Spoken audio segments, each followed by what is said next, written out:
There is a moment, brief, almost invisible, when a man decides exactly who he is. It lasts maybe 3 seconds. In a rain-soaked cafe on a Tuesday morning in Richmond, Virginia, a tired-looking man in a gray work jacket sat at a corner table with a cup of coffee going cold beside him. He had dark circles under his eyes, a small smudge of grease on his left forearm, the kind of face that belongs to someone who hasn't slept properly in months. Brandon Cole looked at that man and saw absolutely nothing worth worrying about. That was the last mistake Brandon Cole ever made as a free man. If a story about an ordinary man who turned out to be anything but ordinary moves something in you, hit that subscribe button right now. Every week I bring you cinematic stories packed with tension, heart, and characters who refuse to stay down. Tap the like button, drop a comment telling me the city and country you're watching from. I want to see exactly how far this story travels. Now settle in. This one's going to take a while, and you're not going to want to stop. The rain had been falling since before dawn. By 7:15 in the morning, it was the kind of steady, relentless downpour that made Richmond feel smaller than it was. The kind that pressed down on rooftops and drummed against cafe windows and convinced people to stay inside one more cup longer than they'd planned. Monroe Street ran gray and slick under it. Puddles had formed in the dips of the sidewalk outside Harlow's Café, and the hand-painted sign above the door had started bleeding its blue paint down the brick face of the building in thin, sorry rivulets. Ethan Mercer parked his truck at the curb at 7:19, killed the engine, and sat there for a moment with both hands loose in his lap. He was 37 years old. He didn't look it, or maybe he looked older depending on the light. His face was the kind that had been through weather, not just time. There were lines at the corners of his eyes that had nothing to do with laughter, and a set to his jaw that most people read as stubbornness, but was actually just the particular kind of stillness that comes from spending years in places where reacting too quickly gets people killed. He checked his phone. One message from his daughter's school, a reminder about picture day on Friday. He stared at it for a second longer than necessary, then put the phone in his jacket pocket. He grabbed his tool bag from the passenger seat and got out into the rain. The bell above Harlow's door gave a short, wet-sounding chime when he pushed it open. The inside was warm and smelled like coffee grounds and the ghost of something baked earlier that morning, cinnamon maybe, or brown sugar. The tables were mismatched, 6 of them, with chairs that didn't quite match either, which gave the place the feeling of something assembled with care rather than budget. A few regulars occupied the seats closest to the windows. A retired-looking man in a red cardigan was reading a physical newspaper, which felt almost theatrical. 2 women shared a laptop and a plate of pastries at the center table. A college-age kid in headphones stared at a textbook with the glazed expression of someone who had stopped actually reading 45 minutes ago. A woman behind the counter looked up when Ethan came in. Sophie Lane was 24, with short brown hair tucked behind one ear and an apron that had a small tear near the right pocket. She'd been working at Harlow's for 2 years, which was longer than she'd planned, but the place had a way of holding on to people who didn't have anywhere they needed to be in a hurry. "You must be the tech guy," she said. "Security systems," Ethan said. He set his bag on the nearest empty stool. "Ethan Mercer. I've got a 9 o'clock with the owner." Sophie tilted her head toward the back.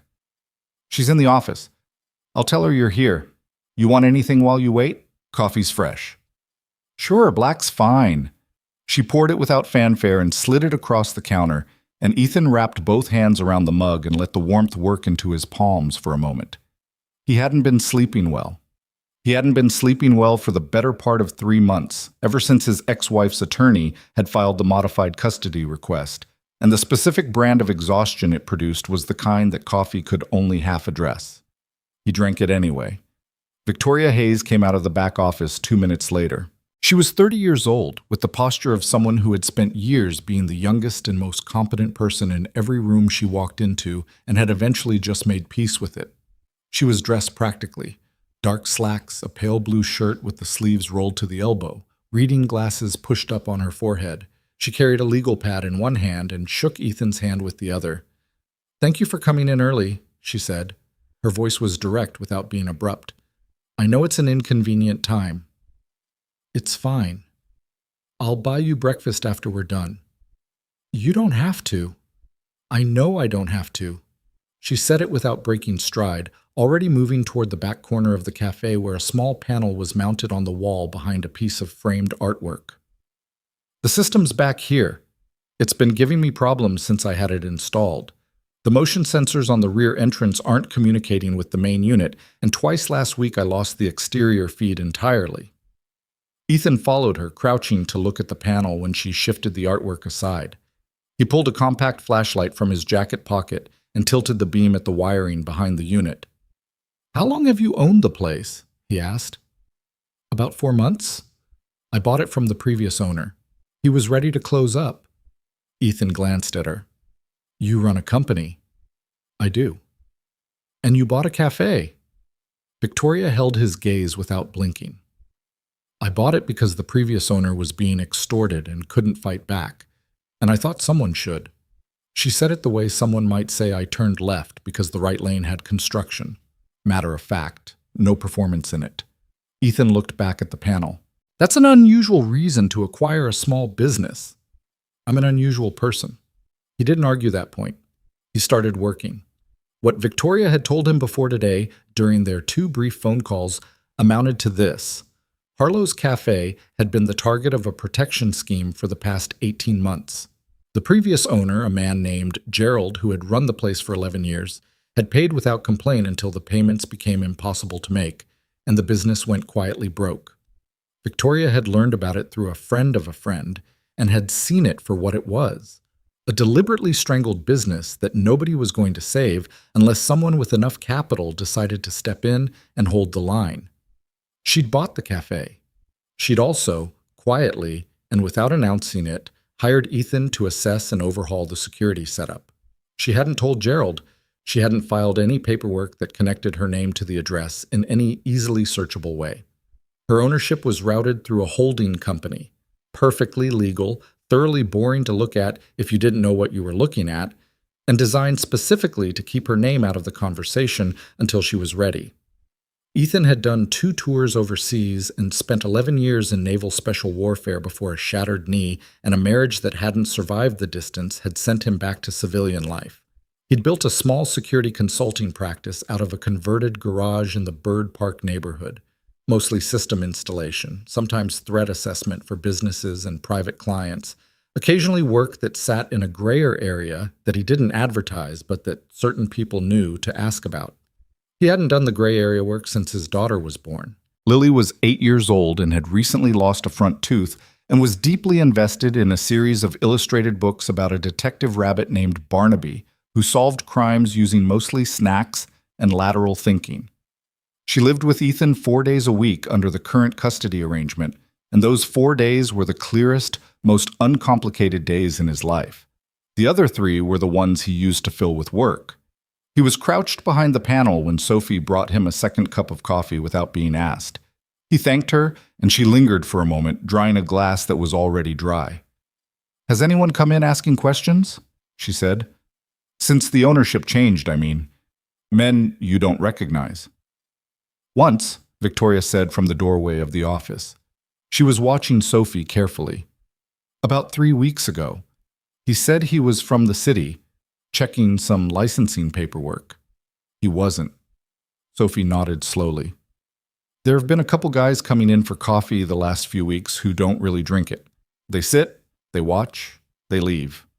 Ethan kept working. "Do you remember what days?" "Tuesdays mostly, once on a Thursday." He filed that away without commenting on it. By 9:40, he had identified 3 separate issues with the system. A corroded connector at the rear junction, a firmware version that was 18 months out of date, and a blind spot in the camera coverage that left a 15-foot section of the alley entrance completely unwatched. He was explaining the third problem to Victoria, sketching a rough diagram on the back of a receipt, when the front door opened. He heard it from where he was standing. The bell made a different sound with this entry. Something harder about how the door moved, pushed with more weight than necessary. He registered it without looking up. "You hear that?" Sophie murmured from the counter. Ethan did look up then. There were 2 of them. The one in front was Brandon Cole. Ethan didn't know the name yet, but he cataloged the man in the first 2 seconds without appearing to look at him at all. Mid-40s, over 200 pounds, the specific kind of physical confidence that comes from never having been seriously challenged. Expensive jacket, cheap watch, a man who spent money in the right places and not others. The way he moved into the room said he'd been in a lot of rooms and expected them to rearrange around him. The man behind him was younger, leaner, and stood near the door with his hands loose at his sides. Brandon looked around the cafe with the satisfied expression of a man who had been here before and expected things to be exactly as he'd left them. His eyes moved over the regulars. The man with the newspaper had gone still. The two women had closed the laptop without thinking about it.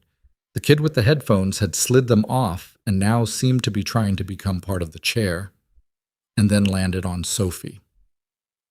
"Morning," Brandon said. He didn't mean it as a greeting, exactly. It was more like a statement of ownership. Sophie's jaw tightened, but she kept her voice level. "We're not open for another 15 minutes. "Sure you are." He moved to the counter and leaned his forearms on it. "Tell your boss Gerald I'm here. Gerald doesn't own the cafe anymore." That landed. Brandon's expression shifted slightly. "Say that again?" "There's a new owner," Sophie said. "Gerald sold the business." Brandon looked around the room slowly, and that was when he noticed Ethan. Ethan was standing by the rear wall in his gray work jacket, tool bag at his feet, holding a receipt with a diagram on it. He looked like what he was dressed to look like, a repair technician on a job, tired, unremarkable, slightly behind schedule. Brandon's eyes moved over him the way you'd move over a piece of furniture. "Who's this?" "Security system tech," Sophie said. "He's just finishing up." "Huh." Brandon pushed off the counter and crossed the room toward Ethan with the deliberate, expansive stride of a man who had decided this situation needed recalibrating. He stopped about 4 feet away and looked at Ethan the way you'd look at something that needed to be told what it was. "New owner send you?" "I'm finishing a job," Ethan said. "Right." Brandon turned, gesturing at the room. "Well, I don't know who told the new owner how things work around here, but they should have done some homework. This neighborhood has a particular arrangement, long-standing. You tell your boss and whoever it is that Brandon Cole stopped by, and that the arrangement needs to be discussed." He turned back to Ethan. "You getting all this, pal? You look a little tired. Don't want you to miss anything." A couple of the regulars had gotten up.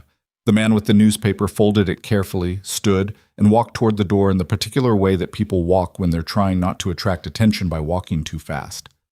The two women had already gone. Ethan looked at Brandon Cole with the same expression he'd had since the man walked in the room. "I'm just here to fix the cameras," he said. "Then fix your cameras and mind your business." Brandon's voice had dropped a register, just enough to signal that the friendly phase of this conversation had concluded. He moved closer. Not all the way into touching distance, but far enough that it was deliberate. "You got one of those faces. You know the type? Looks like you've had a rough couple of years, maybe some personal stuff." He cocked his head slightly. "Man like you. Kids? Bet you got kids. Single dad energy, right there." Ethan said nothing. "Here's some free advice," Brandon said. "Whatever they're paying you for this job, it's not enough to get involved in something you don't understand. Smart move is you pack up your bag, you walk out that door, and you have a good rest of your morning with your kids or whatever." He let it sit. Then Ethan asked his question. It was quiet enough that only Brandon heard it clearly, though Sophie caught fragments later, and the college kid, who had not moved, heard enough to remember it. "Before I go," Ethan said, "I want to make sure I understand you correctly. You're saying your arrangement with this business, what you collect every month, you believe that's going to continue with the new owner?" Brandon spread his hands slightly. "That's the nature of arrangements. And if the new owner declines, then the new owner has a very bad couple of months." Brandon's smile was patient and not particularly unkind in the way of something that's decided it can afford to be patient. "This isn't a complicated situation." "No," Ethan said. "It isn't." He set the receipt on the edge of the nearest table. He looked at Brandon Cole with the same calm eyes he'd had since the man walked through the door. And something shifted in those eyes, just slightly, like a door opening onto a different room entirely, and said, "I'm going to ask you one more time to leave." Brandon laughed. It was the laugh of a man who finds something so far below a threat that it briefly becomes funny. He glanced back at the man by the door, sharing the joke. That was the last unguarded moment Brandon Cole had for a very long time. What happened next took less than 3 seconds. Brandon turned back around, and Ethan was already moving. Not rushing, not telegraphing, just moving with the particular economy of someone who had spent years doing this under conditions that left no room for wasted motion. His left hand caught Brandon's right wrist in a grip that redirected rather than resisted, his body pivoting to use Brandon's own forward lean against him, and the whole geometry of the situation changed faster than anyone in the room could fully process. Brandon Cole went from standing upright to pressed face forward against the wall beside the security panel, with his right arm levered behind him at an angle that was deeply uncomfortable but stopped well short of the point where things break. He weighed over 200 pounds. He had not been touched gently. He was also completely unhurt. The cafe was silent except for the rain. The college kid's textbook had slid off his chair and landed on the floor. Nobody moved to pick it up. Ethan held the position for exactly long enough for Brandon to understand it, long enough for the man at the door to recalculate everything he'd walked in, assuming not long enough to be anything other than a controlled demonstration. Then he stepped back. Brandon peeled himself off the wall and turned around slowly. His face was doing several things at once: pain, rage, humiliation, and underneath both of those, something that looked almost like recalibration. The kind of expression that appears when a person suddenly realizes they've been walking on ice the whole time and didn't know it. He looked at Ethan. Ethan looked back. "You're going to want to leave now," Ethan said. His breathing hadn't changed. Brandon straightened his jacket with both hands, a slow, precise gesture. He looked around the room, at Sophie behind the counter, at the college kid frozen in his chair, at the wet windows with the rain coming down outside. Then he looked at Ethan one more time, and this time there was nothing patient or dismissive in it. "I don't know who you are," Brandon said quietly. "No," Ethan agreed. "You don't." Brandon walked to the door. His man stepped aside to let him pass. The bell made that same hard sound on the way out. The door swung shut. For a moment, nobody in Harlow's cafe moved or spoke. Then Sophie let out a long, controlled breath, set both hands flat on the counter, and looked at Ethan with an expression that contained approximately 12 separate emotions fighting for precedence. "Are you going to finish fixing the cameras?" she finally said. Ethan picked up his receipt from the table and looked at the diagram. "Yeah," he said. "Let me get the connector first." He crouched back down behind the panel, and outside the rain kept falling on Monroe Street, steady and indifferent, the way it had been since before any of them arrived. Sophie was still gripping the edge of the counter when the sound of Brandon's car, engine gunned harder than necessary, faded down Monroe Street and disappeared into the rain.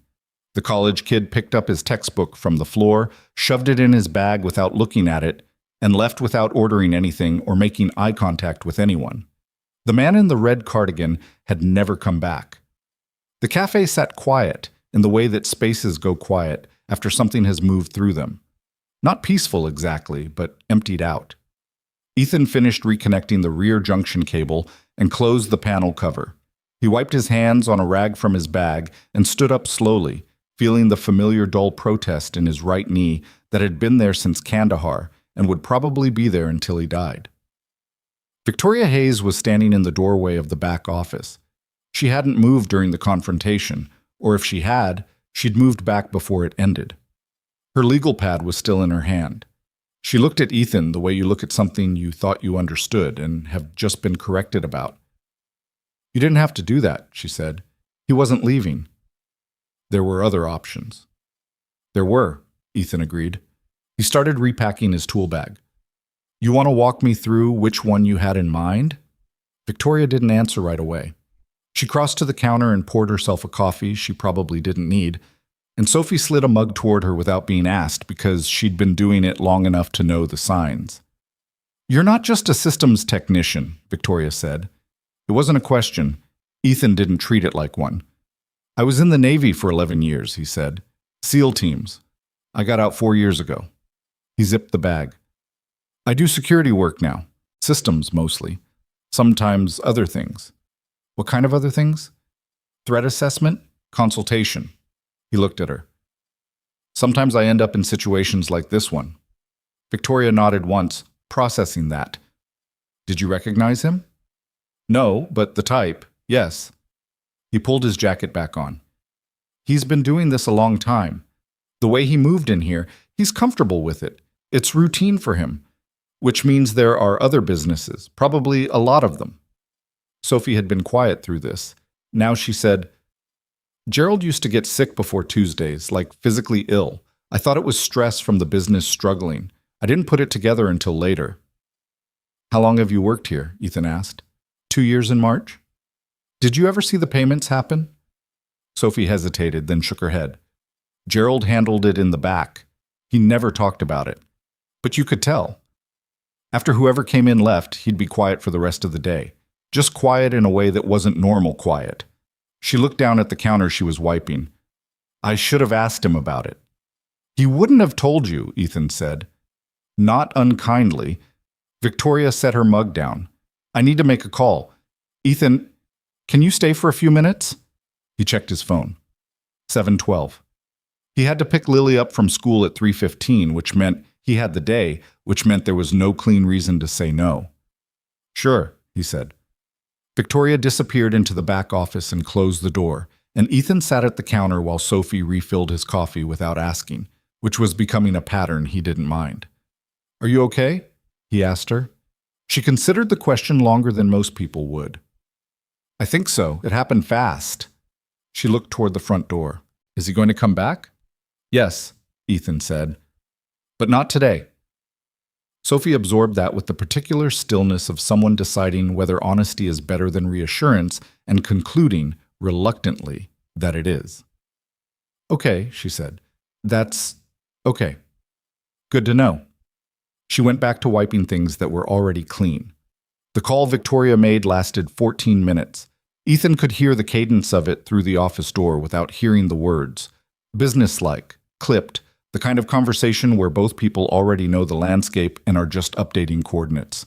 When she came back out, her expression had resolved into something cleaner, a decision made.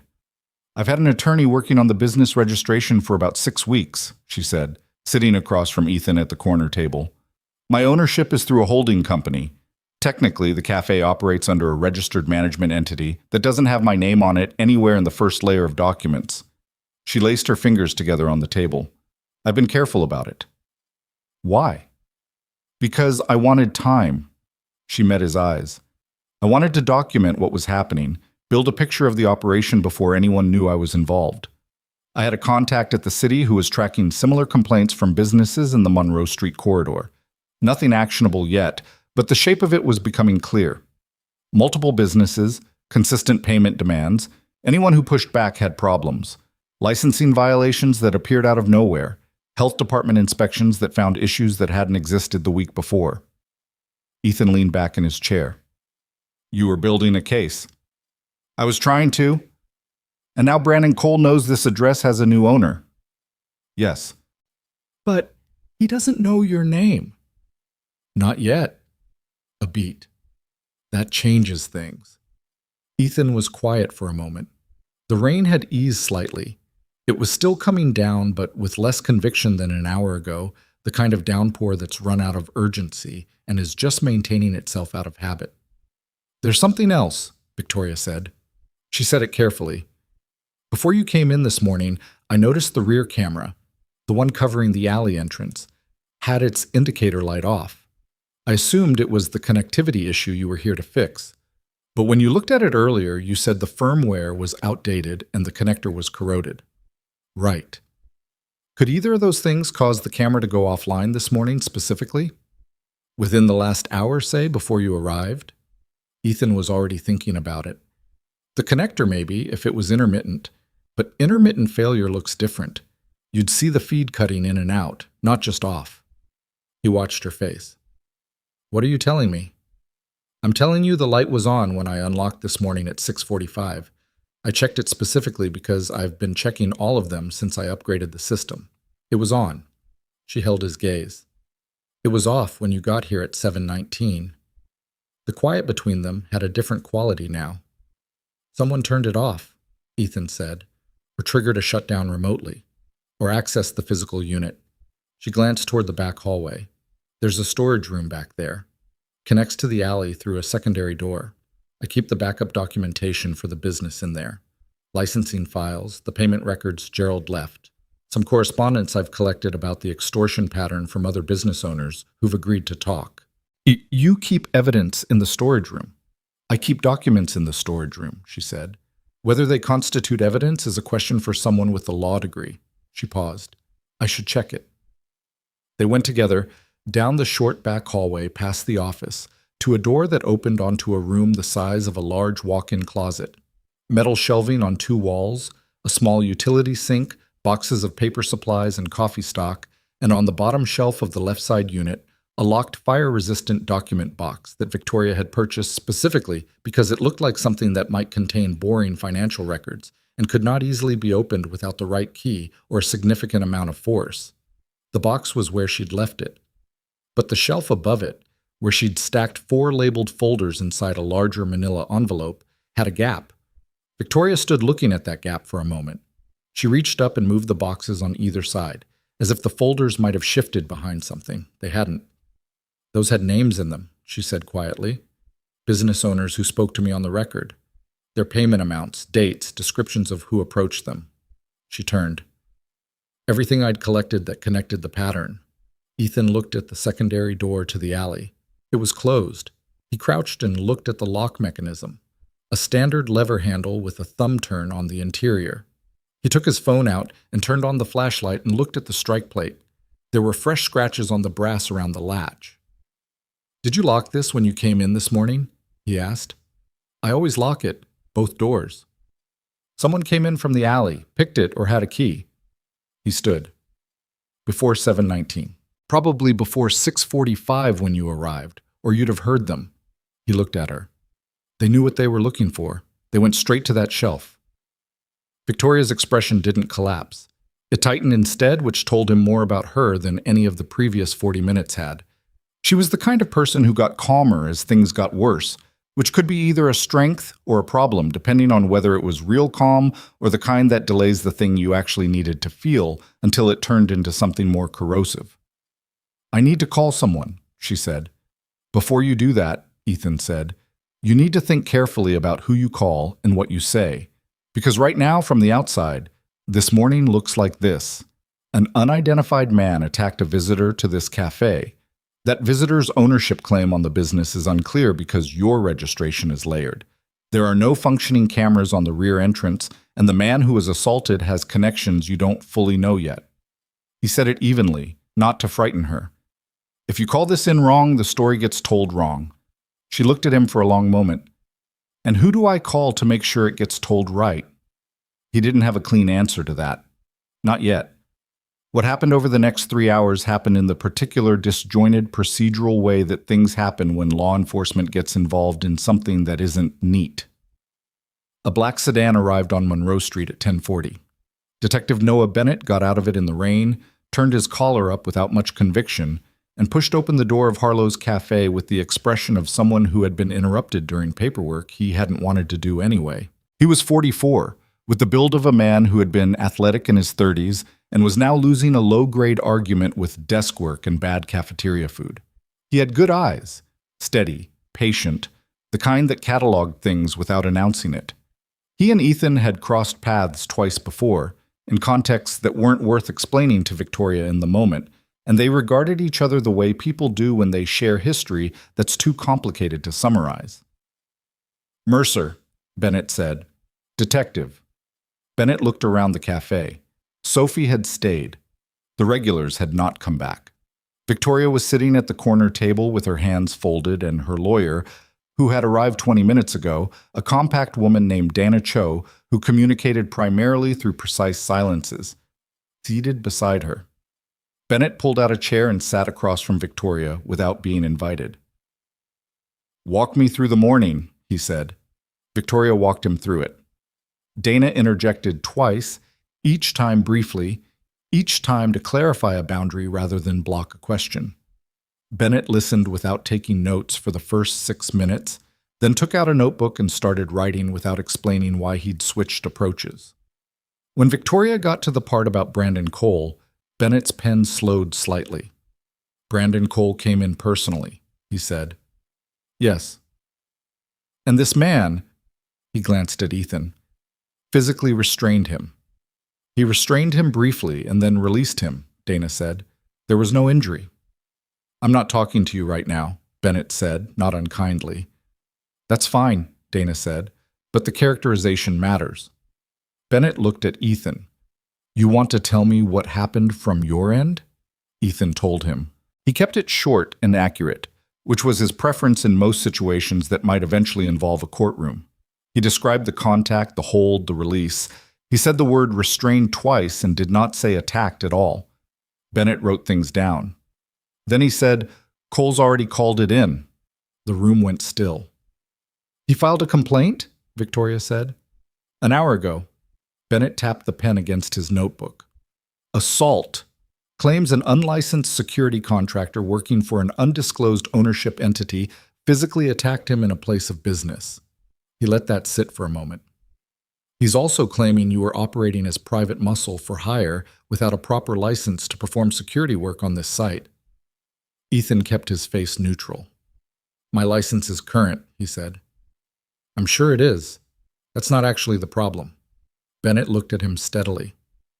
The problem is the cameras were offline. The problem is the witnesses who were in this room walked out before I got here.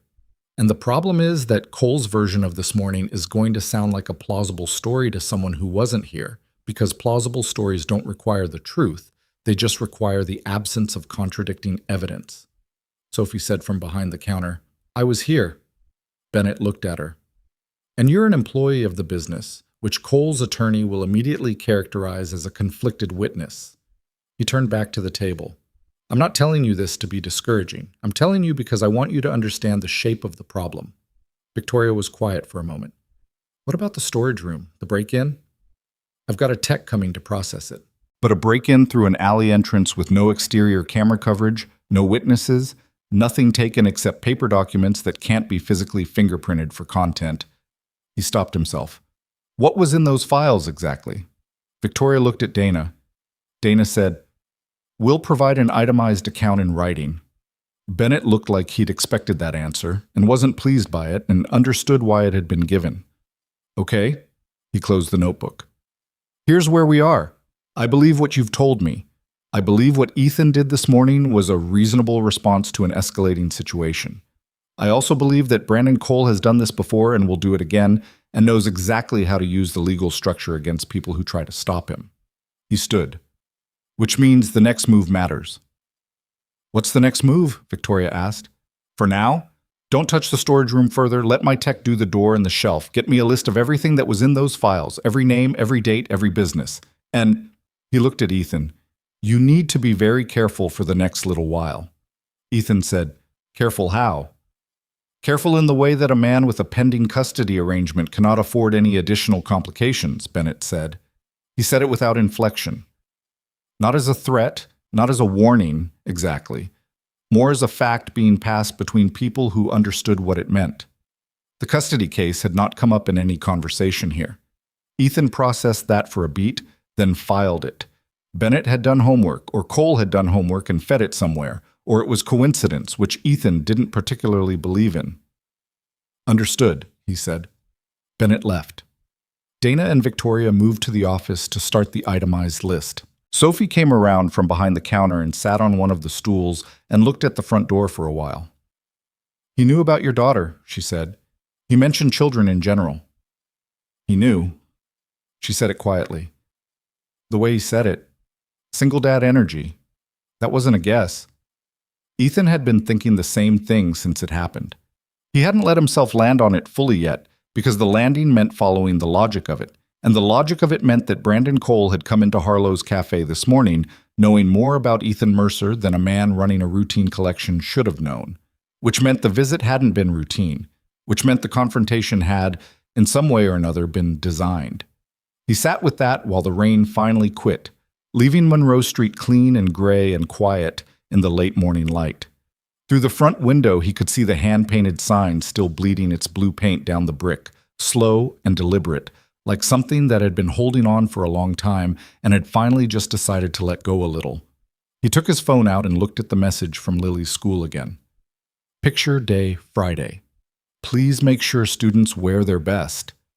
Lily had been planning her picture day outfit for 2 weeks. She'd landed on her purple shirt with the small embroidered star on the collar, which she'd washed herself, with supervision, some protest, and moderate success, specifically in preparation. She had a very clear vision for how the photo was going to look. She'd described it to Ethan in detail, twice, and he had listened both times without pointing out that school photos very rarely matched anyone's vision of them. He put the phone away. He needed to think about what it meant that this morning had been orchestrated, and he needed to do that thinking carefully, without the specific kind of anxiety that made careful thinking impossible. This was a skill he had, compartmentalization, his old team leader used to call it, though that word made it sound cleaner than it was.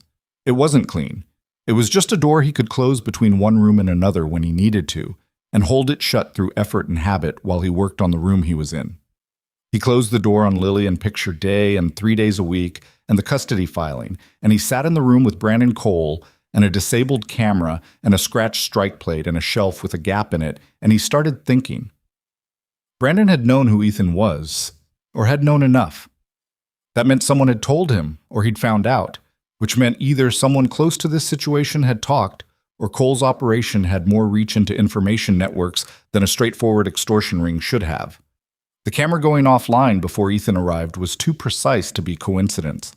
Someone had been in the alley before 6:45, had picked the storage door, had taken specific files, and had either cut the camera signal remotely or physically accessed the junction, which Ethan had been looking at all morning, and which he was now reconsidering with fresh attention.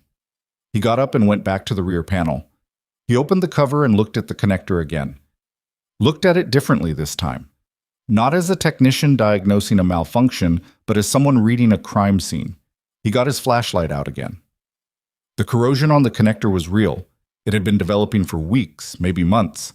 But there was something else. A small set of marks on the housing of the junction unit, faint, near the cable entry point, that looked less like wear and more like pressure, like something had been inserted into the cable path and removed. Not enough to prove anything. Enough to make the hair on his arms stand up.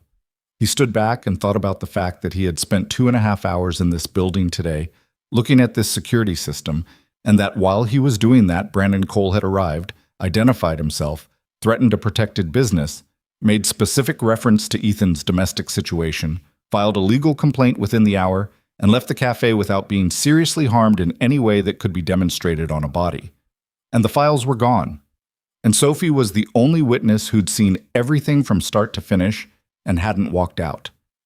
He looked at Sophie, who was sitting at the counter scrolling through her phone with the distracted focus of someone trying to look like they weren't listening. "Sophie," he said. She looked up. "Did you see the man with Brandon, the one who stayed near the door?" "Yeah." "Did he do anything while everything was happening with Brandon and me? Move anywhere, touch anything?" She thought about it. "He went toward the back for a second. When you and Brandon were," she gestured, "when that was happening and everyone was looking at you, he took maybe 3 steps toward the hallway." 3 steps? Maybe 4. Then he came back. She looked at him. "Why?" Ethan glanced toward the back hallway, toward the storage room, toward the shelf with the gap. "I don't know yet," he said, which was true in the most technical sense and untrue in every practical one. He picked up his tool bag. He thought about Detective Bennett saying, "Be careful," and he thought about the custody hearing date, 11 weeks out, which felt both impossibly far and dangerously close. And he thought about how a man with a past like his could not afford to look like the kind of man he used to be, because the kind of man he used to be was exactly what a good attorney could make.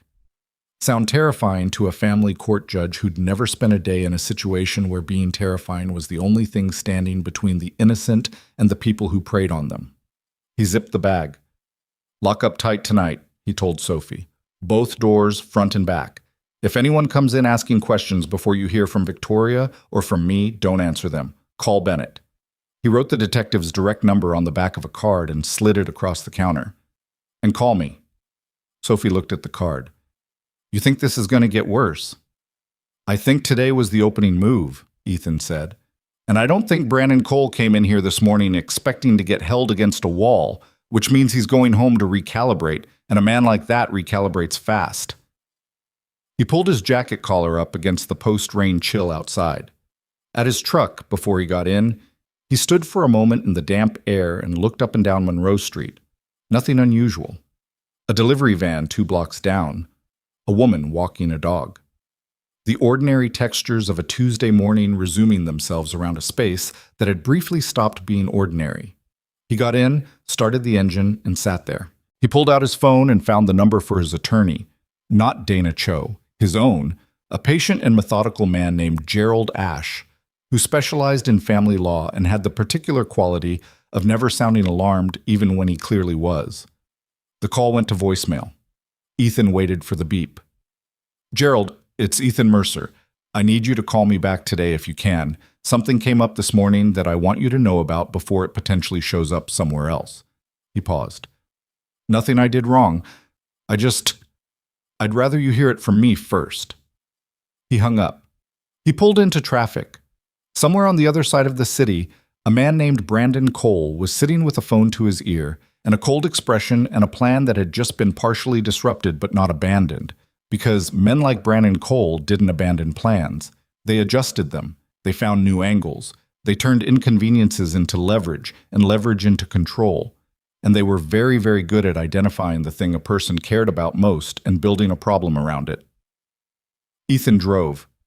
The city moved around him, indifferent and ongoing, and he kept both hands on the wheel and both eyes on the road.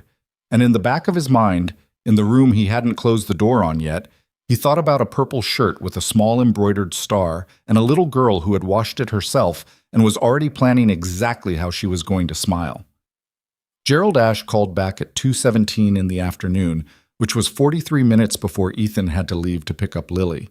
Ethan was sitting at the workbench in his garage, the converted space that served as his office, his thinking room, and occasionally the place he went when the inside of the house felt too quiet in the wrong way, with 3 browser windows open and a legal pad in front of him that had a column of notes on the left and a series of connected circles on the right that was starting to look like something but wasn't there yet. He answered on the second ring. "Tell me what happened," Gerald said. No preamble, which was one of the things Ethan appreciated about him. Ethan told him. He kept it in order: the job, the confrontation, the hold, the release, Bennett's visit, the assault complaint. When he finished, there was a silence on the other end that lasted just long enough to mean Gerald was thinking rather than stalling. "How bad is the complaint?" Ethan asked. "Depends on what Cole can support it with. If all he has is his own account and a witness who was standing next to him when it happened, a DA looks at it and probably doesn't move forward.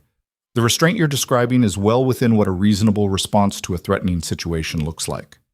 A pause. "But if he has something else, footage, a second independent witness, something from your history that an attorney can use to characterize you as someone with a pattern of excessive force. There's nothing like that." "I know. I'm telling you what they'd look for." Gerald's voice was steady, careful. "Here's my concern, Ethan. Not the complaint itself. I think we can manage that.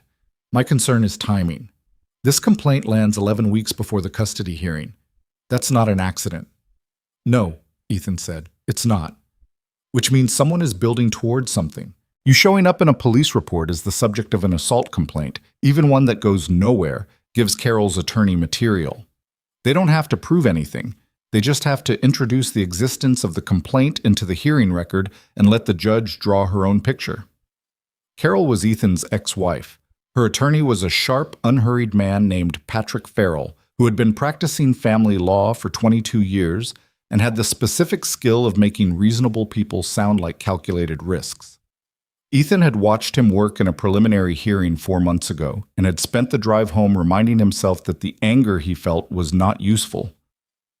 "What do I do?" Ethan said. "You document everything. Every conversation, every interaction related to this situation, times and dates. You cooperate fully with Detective Bennett, not just passively, actively. You make sure he knows you're cooperating, and you make sure there's a record of it." A pause. "And you stay out of trouble for 11 weeks, which I suspect is easier to say than to do, given what you've just described." "Yeah." "Ethan." Gerald's tone shifted, not dramatically, but enough. "How serious is this situation with the cafe?" Ethan looked at his notepad. The circles. Serious enough.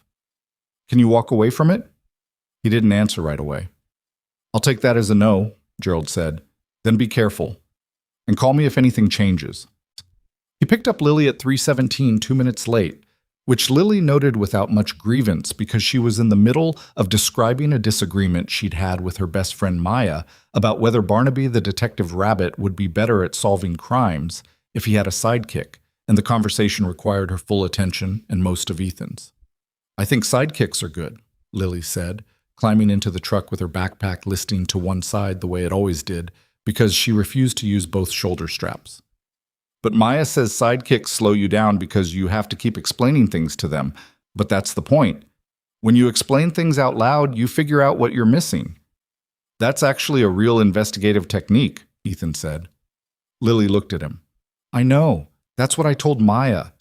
He made her dinner, pasta with the specific sauce she liked, which was not from a jar but was also not complicated, a thing he'd learned from trial and error over 8 years of being the primary cook in whatever version of a household they'd occupied, and listened to more Barnaby analysis over the table, and when she went to bed, he sat at the kitchen table with the legal pad and his phone and thought about what he actually knew.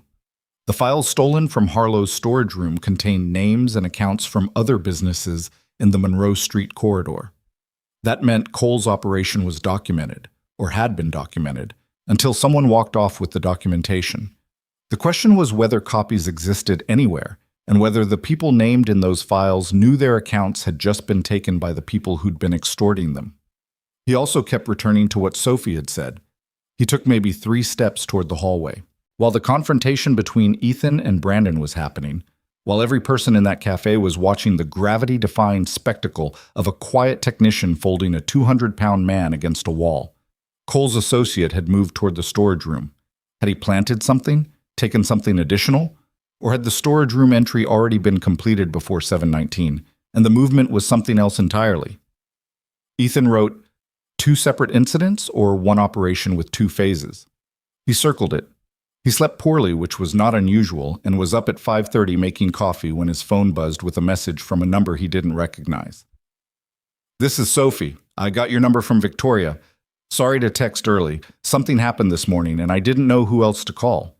He called her back immediately. She answered on the first ring, and her voice had the quality of someone who had been awake for a long time. There are 2 men outside my apartment building, she said. They've been there since at least 4. Dark SUV, parking across the street. They haven't come in or done anything. They're just sitting there. Have you called Bennett? Not yet. I didn't want to... I don't know. I didn't want to be the girl who called the police because of a car parked on her street. Call Bennett, Ethan said. Right now, after this call. This is exactly what he asked you to do. Give him the plate number if you can get it safely from inside. Okay. A pause. Do you think they're going to... I think they want you to know they're there, Ethan said. That's different from what you're worried about. Is it? For now, yes. He kept his voice level. Lock your door, call Bennett, and don't go to work until you hear from Victoria that it's clear. Can you do that? Yeah. She exhaled. Yeah, I can do that. He hung up and stood in his kitchen in the early quiet and thought about the specific kind of person who sits outside a 24-year-old woman's apartment at 4 in the morning, not to do anything but to be seen. It was a particular brand of threat, low cost, deniable, deeply effective. It said, we know where you live, we know your schedule, we know you're the witness who stayed in that cafe, and we'd like you to think carefully about whether you still want to be. He called Bennett at 5:45. The detective answered, sounding like someone who hadn't been asleep either, which was either coincidence or something to pay attention to. I heard from Sophie Lane, Bennett said before Ethan could speak. She called me 2 minutes ago. I've got a unit headed to her street. Good. Mercer. Bennett's voice was careful. There's something else. I need you to go out to your garage this morning. Take a look around. The particular phrasing of it made Ethan go very still. Why? He said. Because I got a call last night from a colleague in the Property Crimes Division. Anonymous tip came in around 11 p.m. Claimed there's stolen property from the Harlow's break-in on the premises at your address. A beat. I'm not saying I believe it. I'm saying it's been logged and someone's going to have to look. Ethan set his coffee down on the counter. I'll call you back in 5 minutes, he said. He went to the garage. He stood in the doorway and turned the light on and looked at the space methodically. The workbench, the shelving units along the back wall, the cabinet in the corner where he kept his equipment. Everything looked exactly as he'd left it. He crossed to the back shelving and checked behind the bins. He checked the equipment cabinet. He checked under the bench. He almost missed it. It was behind the bottom shelf of the right side unit, tucked between the wall and the back of the lowest shelf, where you'd only find it if you knew it was there or were looking for something that shouldn't exist. A manila envelope, medium size, the kind you could buy at any office supply store. He could see the corner of it in the gap. He did not touch it. He took a photo with his phone, then a second from a different angle to show the position relative to the shelf. He called Bennett. "There's an envelope in my garage," he said, "behind the bottom shelf on the right wall. I haven't touched it. I can tell you it wasn't there yesterday morning because I was on that shelf pulling a cable tester and I would have seen it." A silence. "Okay," Bennett said slowly. "Listen to me carefully. Don't touch it. Don't let anyone else into that space. I'm going to come to you. Personally, not a unit. Give me 40 minutes. Ethan went inside. He sat at the kitchen table and drank his cold coffee and stared at the wall and worked on keeping the specific fury that was building in his chest from becoming the thing that drove his next decision. Because fury was a gear he knew how to use, but it had a way of engaging at the wrong moment, and he could not afford that. Not now. Not with 11 weeks left. Lily came downstairs at 6:58 in her pajamas, hair a disaster, dragging her stuffed rabbit by one ear in the way she did when she wasn't fully conscious yet. She stopped in the kitchen doorway and looked at him. "You have your thinking face," she said. "What face is that?" "The one where you look like you're doing math, but in your head and it's not going well." She climbed into her chair. "Can I have the cereal with the honey?" "Yeah." He got up and got it for her. "I might have someone come over this morning while you're getting ready for school. A friend. Work stuff. He might want to look in the garage." Lily considered this with the seriousness she brought to most things. "Is it the big garage or the small garage?" "There's only one garage." "The small one or the big one," she repeated, which was her way of indicating this was the second time she'd said it, and the inaccuracy was his, not hers. The work one," he said, "where my tools are." "Okay." She poured her cereal. "Is everything okay?" "Yes," he said, which was the kind of lie that parents tell children, not out of deception, but out of the understanding that some versions of the truth require a context the child doesn't yet have, and providing the context does more damage than the partial honesty. Lily looked at him for another second, then went back to her cereal. She had her mother's eyes and his stubbornness, and a laugh that came from somewhere neither of them could fully account for, and she was, in the most uncomplicated part of Ethan's chest, the clearest reason he had for doing anything right. Bennett arrived at 7:42. He came alone, as promised, in his own car rather than a department vehicle, and he came in quietly and went directly to the garage and looked at the envelope for a long time without touching it, his hands in his jacket pockets. "You said you were on that shelf yesterday," he said. "In the morning, around 8:15. I pulled a cable tester from the bin directly above that gap. I had my flashlight. If that was there, I'd have seen it. Who else has access to this space?" "Nobody. The house has 2 locks on the interior access door, and the main garage door uses a code." "You live alone, besides your daughter?" "Yes." Bennett crouched and looked at the gap from below. "The envelope is partially visible. Someone who put it here wasn't trying particularly hard to hide it." He looked up at Ethan. "They wanted it found." "I know." "They wanted it found by someone looking for it, which means they wanted that tip to land before you found it yourself." He stood. "Whoever called it in wasn't giving us evidence. They were making sure we came here." Ethan said nothing. He already knew. Bennett called it in. A forensics technician arrived 45 minutes later, processed the envelope in place, photographed it, and opened it wearing gloves. Inside were 3 documents. 2 of them appeared to be the business owner statements from the stolen Harlow's files, and the third was something new, a photocopied receipt that had Ethan's name handwritten at the top and a date from 3 weeks ago. Ethan looked at it from a distance. I've never seen that before. I know, Bennett said. Someone typed my name on a receipt and put it in an envelope and put the envelope in my garage sometime between yesterday morning and this morning. That's what the evidence suggests, yes. Bennett's jaw was tight, which is either very sophisticated or very stupid, because there's no way you knew that call was coming and arranged this for yourself. And there's no way to explain how a document with your name on it ended up here unless someone put it here. He rubbed the back of his neck. But it's still going to be a problem in the short term, because until I can demonstrate exactly how it got here, it exists, and things that exist get used. Cole's operation was reaching into Ethan's home. That was the thought he kept arriving at from every angle he tried. Not just the cafe, not just the complaint, but here. His garage, his address, the space where his daughter's bicycle was parked against the far wall with a basket on the front that had a small plastic daisy attached to it that she'd put there herself. He drove Lily to school at 8:20 and watched her walk through the front doors and disappear into the building. And he sat in the truck for a moment after she was gone. He called Victoria. She answered on the second ring. I know about the garage, she said. Bennett called me. When did someone have access to your bag? Ethan asked. A pause. What? Your bag. Purse, tote, whatever you carry regularly. When, in the last 48 hours, did it leave your direct possession, even briefly? Another pause, longer. Yesterday afternoon. I left it in my car when I went into a meeting. I was gone for about an hour. Her voice had shifted. Why? Because I want to know everything they know about us. And the fastest way to do that is to figure out when they had access to something of ours. He paused. Was your phone in the bag? Yes. He filed that.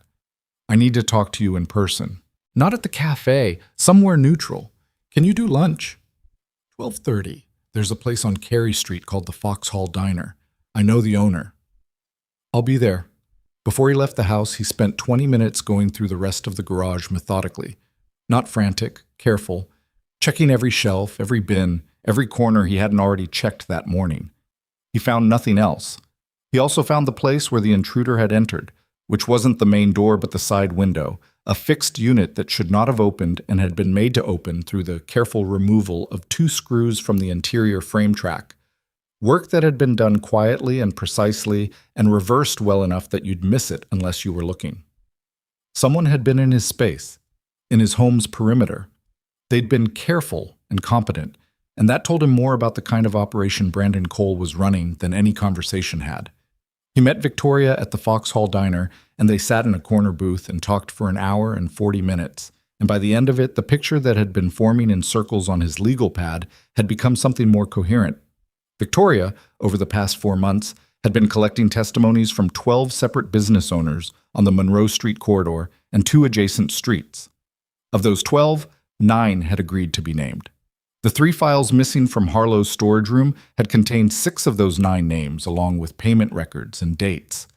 The remaining files, the ones that had not been taken, were in a cloud account and a second physical copy at Victoria's attorney's office, which she had not told anyone about, and had not mentioned in any context that could have been overheard or accessed. So they got 6 names, Ethan said, and partial records.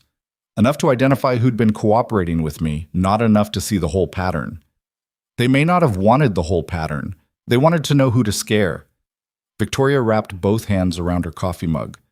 Those 6 business owners are going to get visits. Probably already have. He looked at her. You need to contact them today.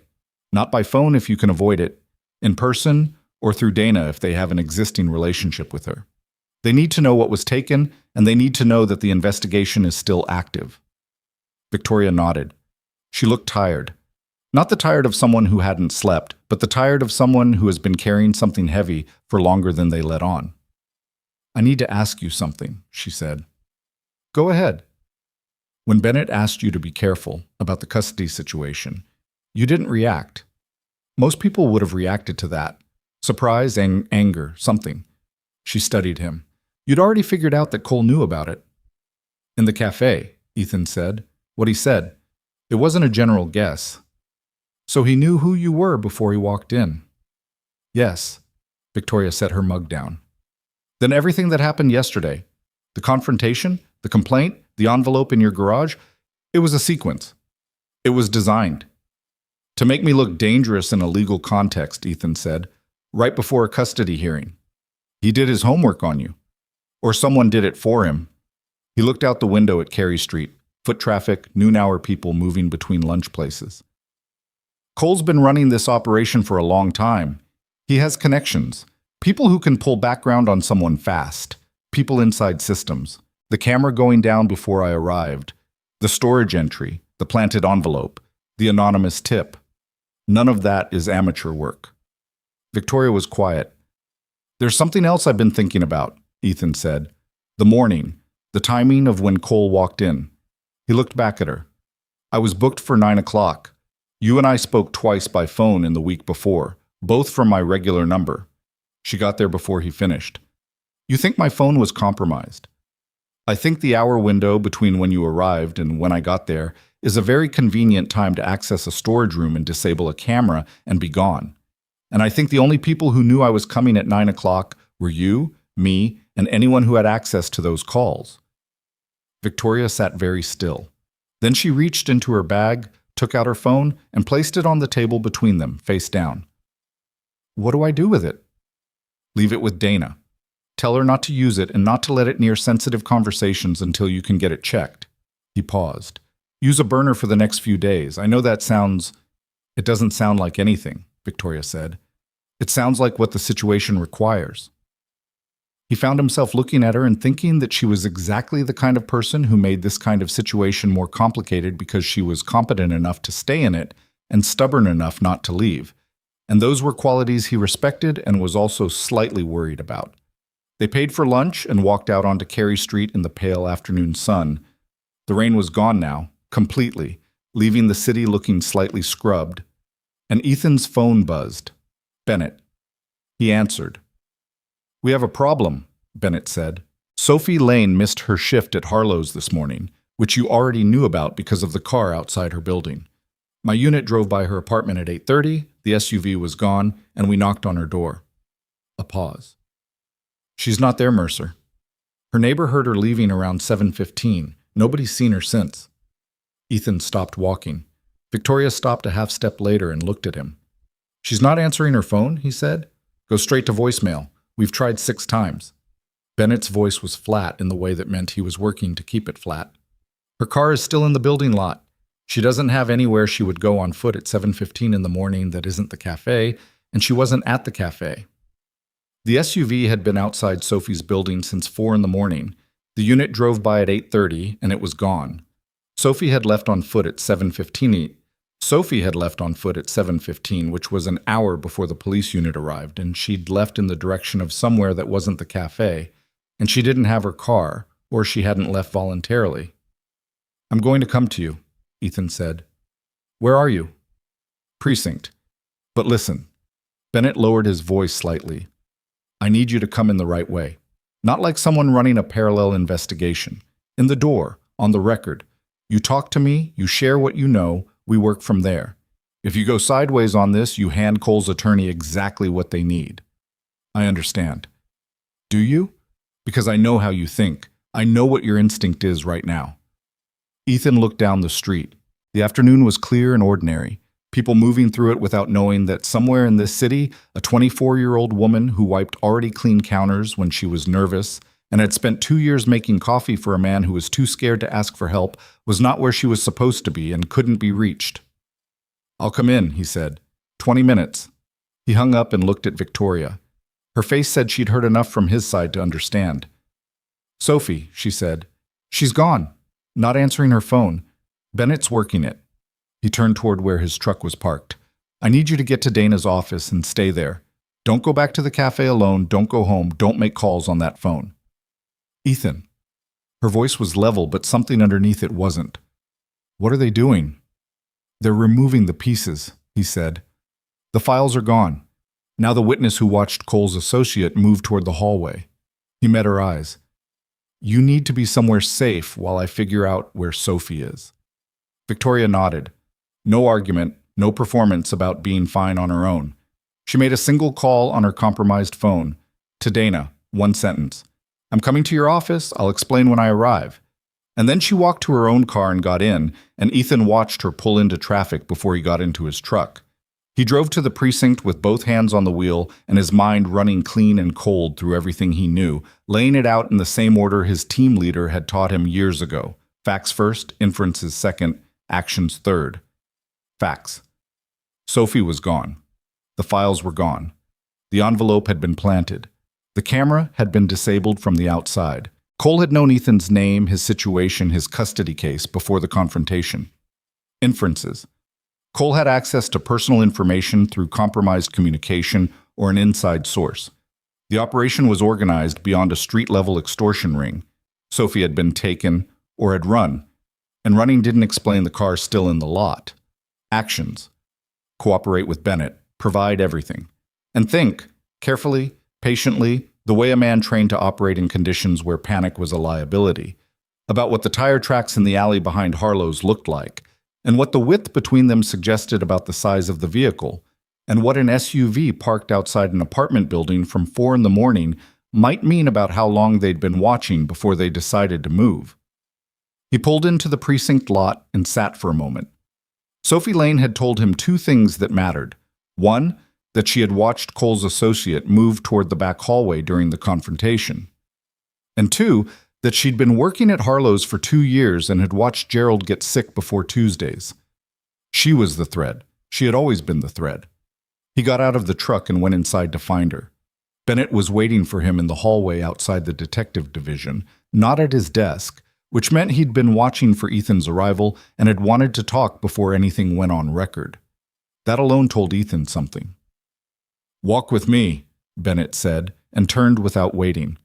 They went down a side corridor past a vending machine that had an out-of-order sign taped to it and a row of plastic chairs that nobody was sitting in, and Bennett stopped near a window that looked out onto the precinct parking lot and kept his voice low. "We ran the plate on the SUV from Sophie's building. Registered to a shell company, property management outfit with a Henrico County address that doesn't exist at street level. We've seen this setup before. Cole uses layered LLCs for vehicles and equipment. Clean on the surface, nothing underneath." "Does it connect back to him directly?" "Not yet. That's the problem." Bennett crossed his arms. "Here's what I can tell you. We pulled cell tower data for Sophie's phone. It went offline at 7:22 this morning, right around the time her neighbor heard the door. Last ping was 2 blocks from her building, moving west." "On foot? Or in a vehicle? We can't tell from the data." He paused. "There are no cameras on that 2-block stretch. The one functioning street camera in that direction had its feed interrupted between 6:50 and 8:15. Same signature, same method." Ethan looked out the parking lot window and felt the shape of this settling into something he didn't like but understood. Someone's been running surveillance on that neighborhood for at least a few days. They knew the camera gaps. Yes, Bennett's jaw worked. Which is not something you figure out in 24 hours. This was planned before Tuesday morning, before the Café confrontation. "So the confrontation was a trigger," Ethan said, "not the start. They were already in position." "That's my read." Bennett unfolded his arms. "There's a warehouse, about 4 miles northeast of here, off the Williamsburg Road corridor. It's attached to a property holding company that ties to a legitimate logistics business Cole has his name adjacent to, but not directly on. We've had it on a low-priority watch list for 6 weeks because of some irregular activity. Vehicles coming and going at odd hours, no corresponding shipping manifests." He looked at Ethan. "I want to move on it." "With what?" "With enough. The planted evidence in your garage gives me grounds to connect Cole's operation to deliberate obstruction. The break-in at the cafe is a separate charge. Sophie's disappearance is now a potential abduction." He paused. "And I have a source inside Cole's operation who reached out to me this morning. First contact in 4 months. He says there's a woman being held at that location." Ethan said nothing for a moment. "You have an informant inside Cole's network," he said. "Had, past tense, for a long time. He went quiet after Cole restructured his inner circle about 5 months ago. My guess is Cole suspected a leak and tightened access." Bennett looked at him steadily. "He reached out this morning. Text to a burn number we set up 14 months ago. Said 2 words, she's there. You trust it? I trust that he has no reason to burn himself now unless it's real. Bennett held his gaze. I'm putting together an entry team. Warrants being processed. Judge Harlow's on call. She's fast when she needs to be. I want to move within 2 hours. Ethan said, What do you need from me? Right now? What do you know about that building's layout? Cole's operational patterns? Anything you've seen or heard in the last 48 hours that I don't already have? A pause. And I want you there when we go in. Not as part of the entry team, as consultation. Your name goes in the operation log as a civilian advisor. That's unusual. This whole situation is unusual. Bennett's tone didn't change. You know how Cole moves. You've been watching him move for 2 days. And if Sophie Lane is in that building, I want the best possible chance of getting her out without this turning into something worse. He looked at Ethan with the particular directness of someone who doesn't make this kind of offer often. Can you do that without going sideways on me? Yes, Ethan said. I need to hear you say it clearly. I'll work with your team, inside the boundaries you set, and I won't move independently. Bennett held the look for another second. Then he nodded once and said, Come inside. The next 90 minutes moved the way operational preparation always moves, in bursts of information and waiting, the rhythm of logistics that looks chaotic from the outside and is actually very precise from inside. Ethan sat with Bennett and a tactical coordinator named Reyes, who was compact and quiet and communicated primarily through the arrangement of papers on a table, and they went through what they had.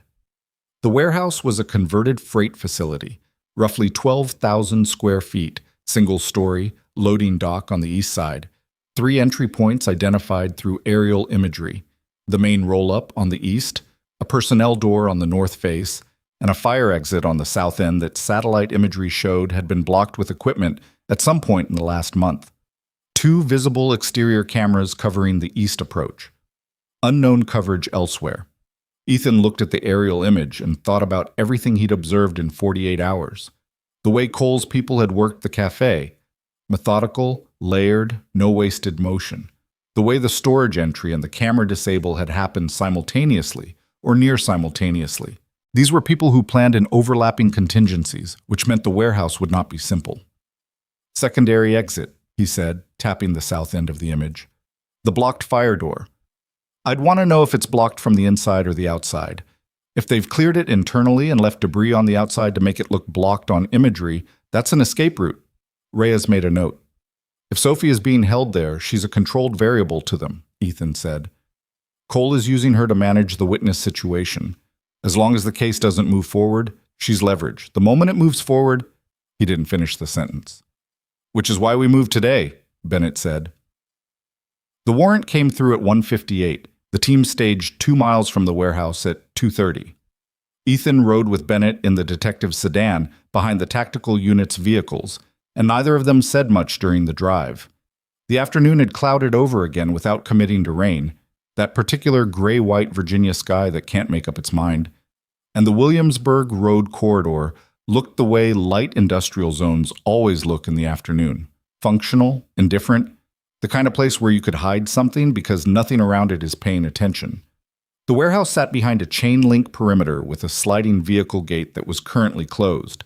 A faded logo for a logistics company was painted on the main roll-up door. 2 trucks were visible in the lot, backed against the east wall.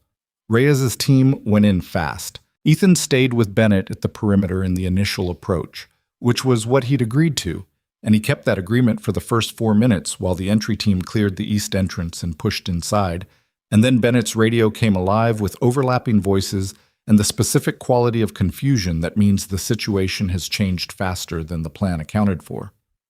North interior, movement, we have static. Secondary structure inside, someone's running. West.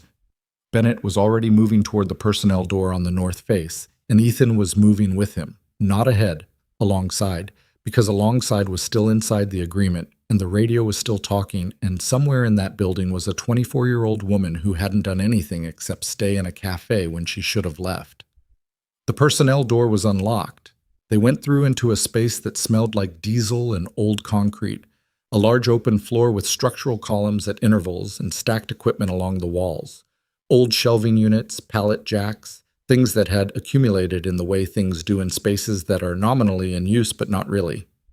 Fluorescent lighting on maybe half the overhead fixtures, the rest dark. The entry team's voices carried from the far east end, and then Ethan saw the interior office. It was a framed-out room in the northwest corner of the warehouse floor, drywall and a door, the kind of temporary office structure that freight facilities use for administrative functions. The door was ajar. Light came from inside. Bennett saw it at the same moment. They moved to it carefully, Ethan slightly behind Bennett's shoulder, and Bennett pushed the door the rest of the way open with one hand. Sophie Lane was sitting on the floor against the far wall, with her knees drawn up and her hands zip-tied together in front of her. There was a bruise developing along her left cheekbone, not severe, the kind that comes from a single impact rather than a sustained assault, and her eyes were wide and wet and absolutely furious when she looked up and saw who had come through the door. "It took you long enough," she said, which was not what Ethan had expected her to say, and was somehow exactly right. Bennett crouched beside her and was already working on the zip ties with a blade from his jacket. "Are you hurt? Anywhere else?" "My wrist where they grabbed me. Nothing broken." She looked at Ethan over Bennett's shoulder. "There were two of them. One stayed with me, one left about 40 minutes ago. The one who left, he made a call before he went. I couldn't hear everything, but I heard him say a name, Victoria." Ethan's phone was already in his hand. Victoria picked up on the first ring. "Where are you?" he said. "Dana's office. I've been here since—" "Stay there. Don't go to the door unless you hear Dana's voice directly. I'll explain in 20 minutes.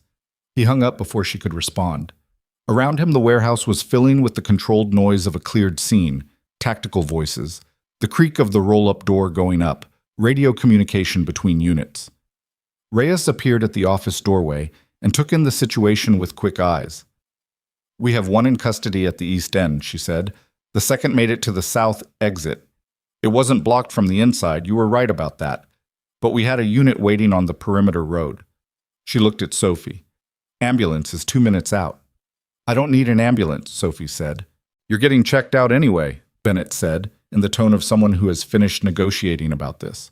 Sophie looked like she wanted to argue and decided it wasn't worth it, which probably meant she was more shaken than she was allowing herself to show. Ethan understood that. He'd seen it before.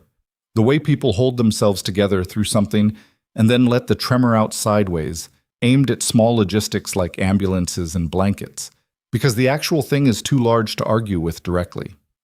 He gave her his jacket. She didn't thank him, just pulled it around her shoulders, which he understood as its own kind of thank you. In the hour that followed, the afternoon rearranged itself in the way that scenes rearrange after the acute moment has passed. Medical personnel, additional units, the precise and paperwork-heavy business of processing what had happened. Ethan gave a statement to a uniformed officer while Bennett coordinated the custody situation with Reyes. The two men taken at the warehouse were not talking, which was expected, but their phones were in evidence, and Reyes had said with the specific quiet satisfaction of someone who has found something good. One of them didn't clear his call log. Ethan sat on the hood of Bennett's sedan outside the warehouse perimeter and felt the adrenaline doing what adrenaline does when the thing that required it is over, converting to something that wasn't quite tiredness and wasn't quite relief, a kind of flat chemical aftermath that he knew from long experience had to just be waited out. He called Gerald Ash. "Sophie Lane has been recovered," he said when Gerald picked up. "She's safe. The situation has moved significantly in the last few hours. I wanted you to know. Any changes to your legal exposure? I've been operating as a named civilian advisor on a police operation. Everything on the record.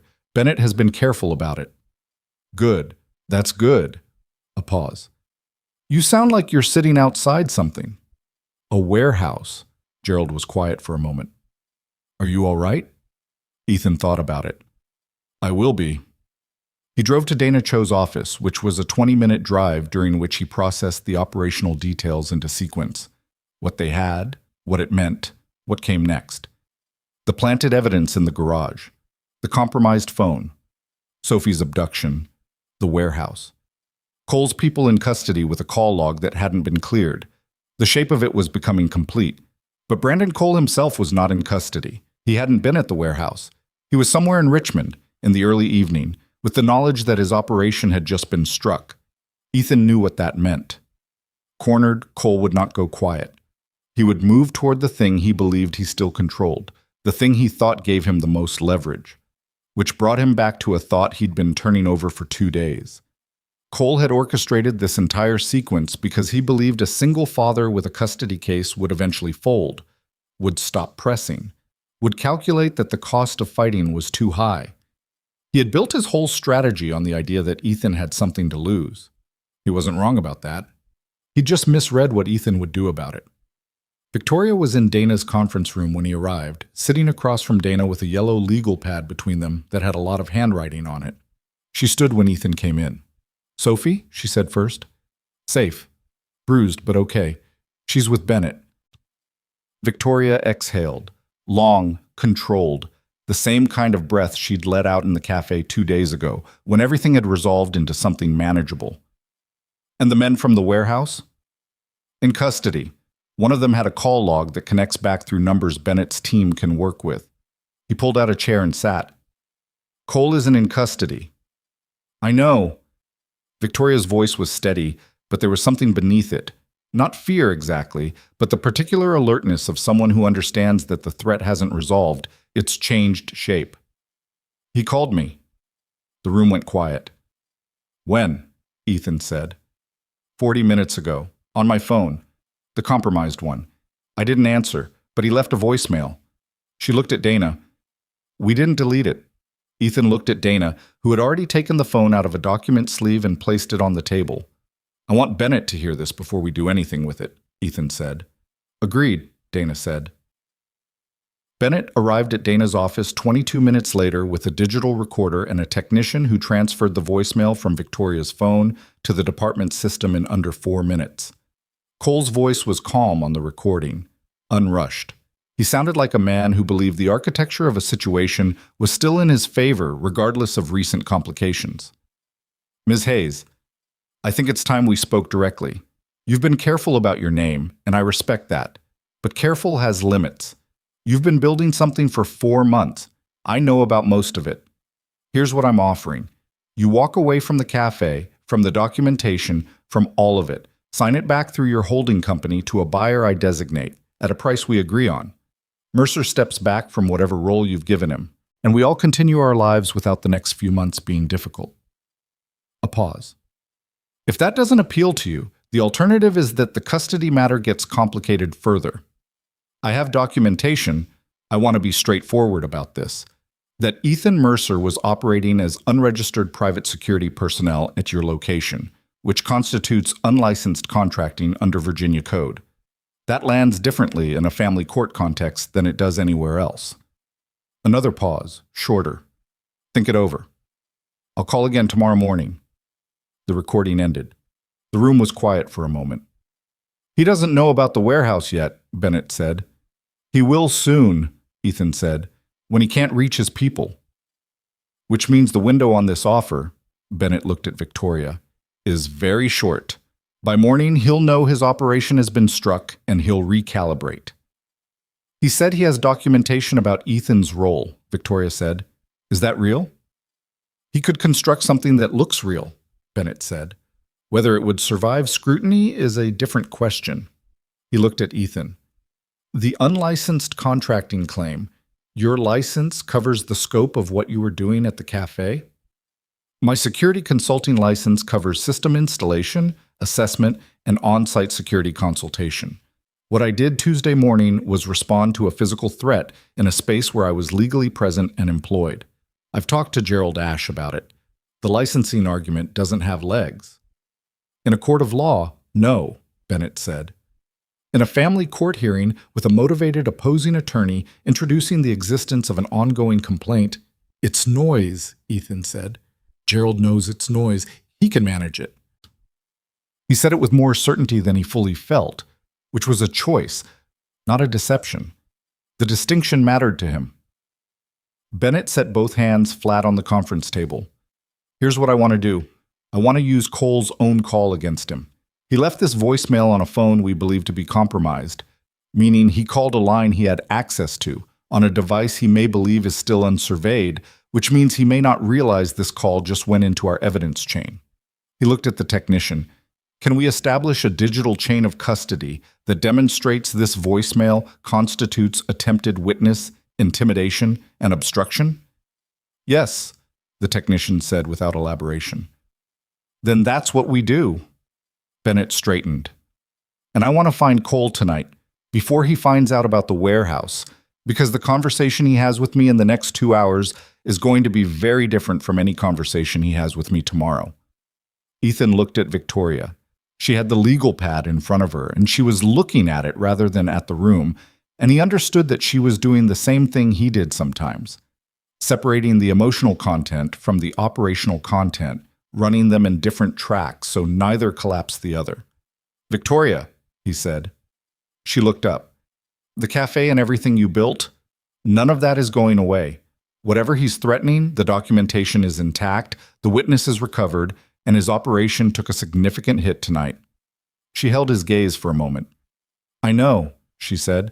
I'm not worried about the cafe. She paused. I'm worried about your daughter. He didn't have an easy answer to that. He appreciated that she hadn't asked him to. Let Bennett do his job, he said finally, and let me do mine. Bennett found Brandon Cole at 9:47 that evening. Not through surveillance, not through a vehicle trace. Cole had apparently expected the warehouse development and had switched cars. Bennett found him because a patrol unit recognized his face outside a restaurant in the Fan District, where Cole apparently ate dinner on Wednesday nights with the kind of unbroken routine that successful people develop and criminals sometimes fatally keep. Cole was brought in for questioning. He came voluntarily, with an attorney on the phone inside of 8 minutes, which told you something about how prepared he'd been for this moment for a long time. But the voicemail existed in the evidence chain now, and the call log from the warehouse phone had already produced 2 additional numbers that Bennett's team was working through, and the men in custody from the warehouse were being interviewed in separate rooms by people whose job it was to find the seam between what people want to hold and what they can't help releasing. Ethan wasn't in the building for any of that. He was at home, in the kitchen, making a cup of tea he probably wasn't going to drink, listening to his house settle around him the way houses do at night. He called his mother, which he didn't do often enough and always meant to do more. She talked for 20 minutes about her neighbor's garden and an old movie she'd watched and whether Lily had started reading chapter books yet. And he said yes to the chapter books and described the Barnaby series in more detail than was strictly necessary. And when they hung up, he felt something unknot slightly in the middle of his chest that he hadn't fully noticed was knotted. He went and looked at Lily's closed bedroom door for a moment. Then he went back to the kitchen and called Bennett. He's lawyered up fully, Bennett said, but we have enough to hold him pending arraignment. The voicemail alone is substantial obstruction. The warehouse ties to his holding structure in 2 places we can document. And, a pause that had something in it, one of the men from the warehouse started talking about an hour ago. Ethan sat down. What did he give you? Enough. Payment records on the extortion operation going back 30 months. Names of businesses, amounts, dates. A list of city contacts Cole has been using to manufacture licensing violations. Bennett's voice was carefully even. And details about the storage break-in at Harlow's, including who planned it and when the plan was made. When? Ethan said. 3 days before you were hired, before you'd even spoken to Victoria Hayes by phone. A pause.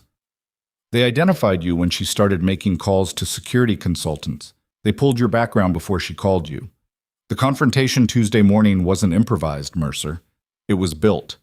They needed an incident, something they could use in a legal context, and they needed it in a space where the cameras were controllable and the witness pool was manageable. Ethan turned his tea mug in both hands, 3 days before he'd been hired, which meant they'd known his background, his record, his custody situation, and had built a scenario specifically designed to catch a former SEAL in a compromising incident on camera. Except there had been no camera, because they'd disabled it themselves, which made the assault complaint something that existed only in testimony with no footage to clarify what actually happened. The planted evidence in his garage.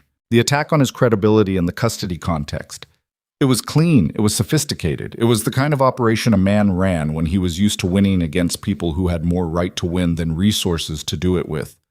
Cole had looked at Ethan Mercer and seen a pressure point, a man with a military background who could be provoked, a custody situation that made him vulnerable to legal complications, and a protective instinct that could be counted on to override caution. He had not accounted for the fact that Ethan's version of protective instinct looked nothing like what he expected. He'd expected reactive. He'd gotten patient. "What does this mean for the custody filing?" Ethan asked. "Talk to Gerald," Bennett said. "But the assault complaint has no evidentiary foundation once we establish the provocation and the planted evidence, and Cole's attempt to leverage the custody situation in the voicemail is itself now part of an obstruction charge." A pause. "I'm not a family court attorney, but I'd say the landscape looks different tonight than it did Tuesday morning." Ethan was quiet for a moment. "Mercer." Bennett's voice had shifted slightly, something in it that wasn't quite professional. "You did this right. You came in the door the right way. You stayed in bounds. You didn't—" He stopped. It mattered, that it was done right. "Yeah," Ethan said. He meant something by it that he didn't try to put into more words, and Bennett didn't push, which was part of what made the man good at his job. After they hung up, Ethan sat in the kitchen for a while. The house was quiet. The mug had gone cold. Through the window above the sink, the night sky over Richmond had the particular dark amber glow of a city that never fully goes dark, and somewhere in it, a man named Brandon Cole was sitting in a room with lawyers and the beginning of an understanding that the architecture of control he'd built over 30 months was coming apart in ways he couldn't stop. And in a bedroom at the end of the hall, a girl who believed in detective rabbits and picture day outfits and explaining your reasoning out loud to figure out what you were missing was sleeping with complete confidence in the normalcy of tomorrow. Ethan washed the mug, turned off the kitchen light, stood for a moment in the dark doorway. Then he went upstairs, and for the first time in 3 days, he slept. The arraignment happened on a Thursday morning, 9 days after Ethan had walked into Harlow's Café with a tool bag and a cup of coffee going cold beside him. He wasn't there for it. Gerald Ash was, and Bennett was, and Dana Cho was, and a prosecutor named Whitfield who had been building a file on coal-adjacent operations for 14 months, and had apparently received the warehouse evidence with the specific satisfaction of someone who has been waiting a long time for a thing they knew was coming. Ethan was at his kitchen table eating cereal with Lily, who was explaining that Barnaby the detective rabbit had solved a case in the newest book by noticing that the guilty party always ate their toast plain, no butter, no jam, because guilt suppressed appetite and butter required enthusiasm. "That's not a real investigative method," Ethan said. "It worked in the book." "A lot of things work in books that don't translate." Lily considered this. "Do you think real detectives eat breakfast?" "I know one who probably doesn't eat enough." She looked at him with the specific, evaluating expression she'd been developing since she was about 6. Direct, unimpressed by deflection, patient in the way that children are patient when they've decided they want the real answer. "Is the work stuff over?" He looked at her. "You've been doing the math in your head face for like a week," she said, "and then last night you actually slept. I could tell because you didn't have the kitchen light on at 5 in the morning." She picked up her spoon. "So I'm asking if it's over." "Most of it," he said. "Most of it or all of it?" "Lily, I'm just asking." "Most of it," he said again, "go the important parts." She thought about this and apparently decided it was sufficient because she went back to her cereal and the conversation migrated to whether Barnaby's next case would involve the suspicious behavior of geese, which she considered a criminally underexplored area in detective fiction. Gerald called at 9:43 after Ethan had dropped Lily at school and was sitting in his parked truck outside the building, watching the stream of kids going through the front doors with the particular mixture of energy and reluctance that characterized Thursday mornings. "Arraignment went as expected," Gerald said. Cole entered a not guilty plea, which surprised no one. Bail was set at $800,000 with conditions that include surrender of his passport and no contact with named witnesses or parties. He paused. His attorney pushed back on the bail amount. The judge didn't move. Timeline? Trial won't be fast. These things never are. But the evidentiary position is strong. The warehouse informant's testimony, the call log, The voicemail, the forensics from your garage, the storage break-in. The prosecutor has enough to work with. A pause. The unlicensed contractor claim Cole made in the voicemail. His attorney floated it briefly as a counterclaim, and Whitfield apparently laughed. Not loudly, but audibly. Ethan looked through the windshield at the school doors. The last few kids were trickling in, the stragglers. "What about the custody matter?" he said. Gerald's pause was the careful kind. "The assault complaint filed by Cole has been formally withdrawn as part of the prosecution's motion to establish the full scope of his obstruction conduct. The complaint itself is now evidence of the scheme rather than a legitimate grievance." He let that land. "Farrell, Carol's attorney, called my office yesterday afternoon." "And?" "He was gracious about it. Farrell's good at his job, which means he knows when a line of argument has collapsed. He indicated that Carol's position regarding the custody modification has softened in light of recent developments." Another pause. "He didn't say she's withdrawing the filing, but the framing of the modification request is going to look very different going into the hearing than it did 4 weeks ago." Ethan said nothing for a moment. "What does that mean practically?" he said. "It means the hearing is still on the calendar, and you still need to show up and make your case, and none of this is resolved until a judge signs something. But the specific narrative Cole was building, that you were an unstable, legally compromised individual unfit for the level of custody you currently have, that narrative no longer has scaffolding." Gerald's voice was as close to warm as it got. "You go into that hearing as a man who cooperated with law enforcement, protected a witness, and exercised restraint in a situation designed to make restraint nearly impossible. That's the record." Ethan watched the last kid disappear through the school doors. "Thank you, Gerald," he said. "Don't thank me yet. Show up to the hearing and be exactly who you've been." He drove home. He went into the garage, his garage, the one that had briefly held a planted envelope and now held only the ordinary evidence of a working life, and stood at his workbench for a while without doing anything in particular. The cable tester was where he'd left it. Lily's bicycle was against the wall with the plastic daisy still attached to the basket, slightly tilted now from where she'd leaned the bike without fully considering the angle. He straightened the daisy. Then he sat on the workbench stool and called Victoria. She answered on the second ring. "I heard from Dana," she said, "about the arraignment." "Good. How are you?" A brief pause, then the kind that means someone is actually assessing rather than reflexively answering. "I'm okay. I'm better than I was a week ago." Another pause. "How's Sophie?" Sophie Lane had taken 3 days off after the warehouse and come back to Harlow's on the 4th. Ethan knew this because he'd checked in with her twice, once by text and once in person when he'd had reason to be near Monroe Street. The bruise on her cheek had moved through its colors and was fading. She'd told him she was fine, and he'd watched her for the signs that fine was a performance rather than an actual condition, and had concluded it was mostly true, with some parts that would take longer than a week. "She's back at work," he said. "She seems like someone who processes things by staying in motion." "She is," Victoria said. "She's been that way since I met her." A pause. "Ethan? The custody hearing. I've been thinking about it. If it would help to have someone speak to your character or provide a statement about what happened at the cafe and afterward." "Bennett already offered," Ethan said. "I know. I mean separately from Bennett." He understood what she was saying, and he sat with it for a moment. "Let me talk to Gerald," he said. "It may help. I don't want to put you through anything you don't need to be part of." "You're not putting me through anything." She said it directly, without softness or edge. "You came into my cafe and held a position I couldn't hold alone, and you did it without ever making it about yourself. I'm not offering because I feel obligated. I'm offering because it's true and I can say it." He didn't have a smooth answer to that. "Okay," he said. "Thank you." "Good." A beat. "I'm going to reopen the cafe at the end of the month. The construction will take a few weeks. There's some work I've wanted to do to the kitchen and the back storage since I bought it, and now seems like the time. Sophie's helping me plan the layout." He could hear something in her voice that wasn't quite a smile but was in that direction.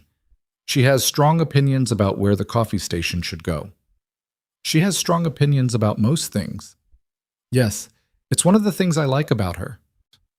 They talked for another 10 minutes about logistics, about the businesses in the Monroe Street corridor whose names had appeared in the stolen files, about whether Victoria's documentation in the cloud account was sufficient to rebuild the evidentiary picture the stolen folders had contained. It was, largely.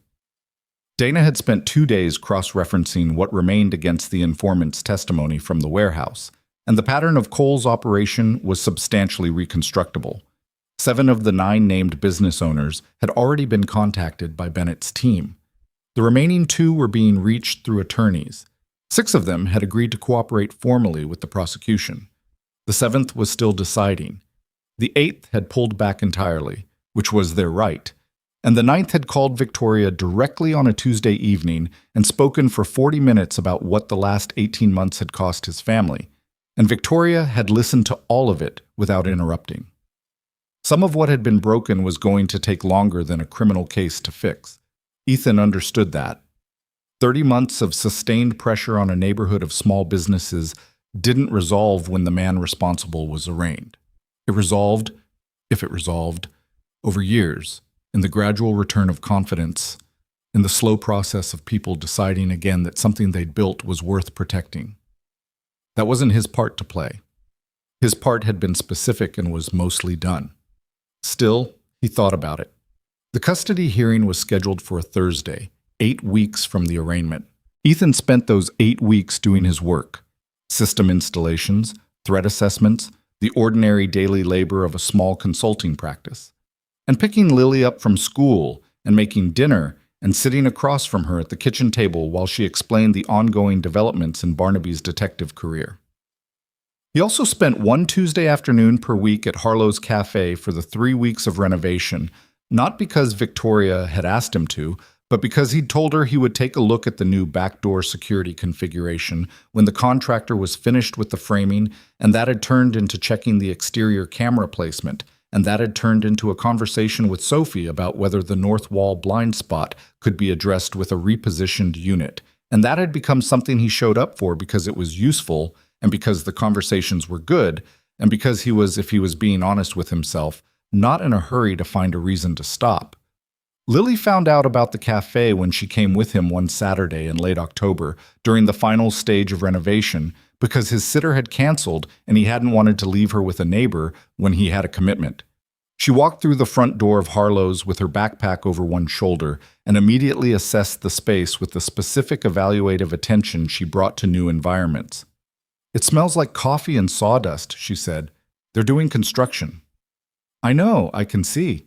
She looked toward the counter, where Victoria was talking with the contractor about something involving a cabinet. She looked back at Ethan. "Is that her?" "Is that who?" "The person you talk about when you're not saying you're talking about someone." Ethan looked at his daughter. "Go sit down," he said. "I'm just—" "Lily, sit." She sat, with the expression of someone who has already gotten the information they came for and can afford to be cooperative. Victoria came over 10 minutes later, after the contractor conversation resolved, and she looked at Lily with the direct and unperforming attention that she brought to most things and said, "You must be Lily." "Yes." Lily looked at her. "He talks about you." "Lily," Ethan said. "He says you're rebuilding the cafe, so it's better than before," Lily said, ignoring him entirely. "I think that's a good idea. My dad always says the point isn't to go back to how something was before. The point is to figure out how it should be." Victoria glanced at Ethan. He looked at the ceiling briefly. "Your dad is right about that," Victoria said. She sat down across from Lily with the ease of someone who isn't performing comfort with children, just being a person in the same space. "He also says you're reading a series about a detective rabbit." Lily's entire demeanor upgraded immediately. "Barnaby, do you want me to explain the methodology?" "Yes," Victoria said. "I really do." Ethan went to look at the camera placement. He could hear them talking while he worked, Lily's voice building momentum the way it did when she'd found someone who was actually listening, and Victoria asking questions that were real questions rather than polite noise, and the contractor in the background making sounds of moderate frustration about the cabinet situation. Ordinary sounds. Layered sounds, the kind that fill a space and make it feel inhabited rather than just occupied. He stood at the back wall with the camera spec sheet in his hand and listened to his daughter explain detective methodology to a woman who owned a cafe on Monroe Street and had bought it because someone needed to hold the line. And he thought about all the things that had to happen in sequence for this specific Thursday afternoon to exist. He thought about what it costs to be the kind of person who walks into hard situations and stays until they're done. Not the dramatic cost, not the shoulder wound, not the sleepless nights, not the planted evidence and the custody threat, all of which were real, but also, in the larger accounting, manageable. He thought about the quieter cost, the one you pay when nobody is watching and there's no operational reason to keep going and the easier thing is available and you choose the harder thing anyway, not because it makes you a hero, but because the alternative is becoming someone you don't recognize. He thought about how many times he'd had to make that choice in a single week, and how ordinary each instance had felt at the time, and how the accumulation of those ordinary moments was the only thing that had actually mattered. The hearing was on a Thursday in November, in a family courtroom on the 4th floor of a building on East Marshall Street that smelled like recycled air and old carpet, and the specific tension of people who needed things from a system that moved at its own speed regardless of what they needed.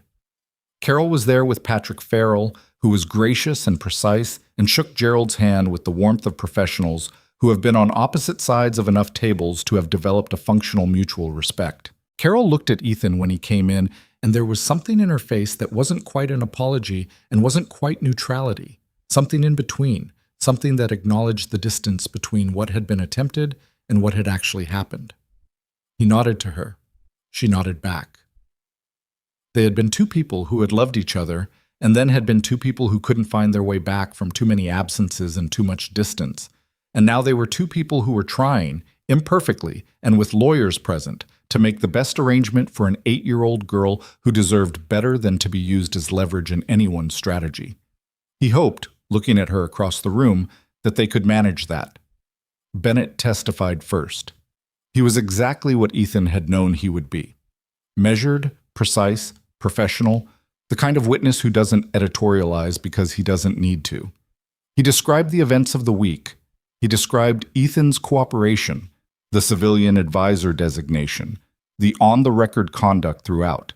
He described the confrontation in the cafe as a proportionate response to an escalating threat, and he described the planted evidence and the voicemail and the orchestrated attempt to compromise Ethan's legal standing.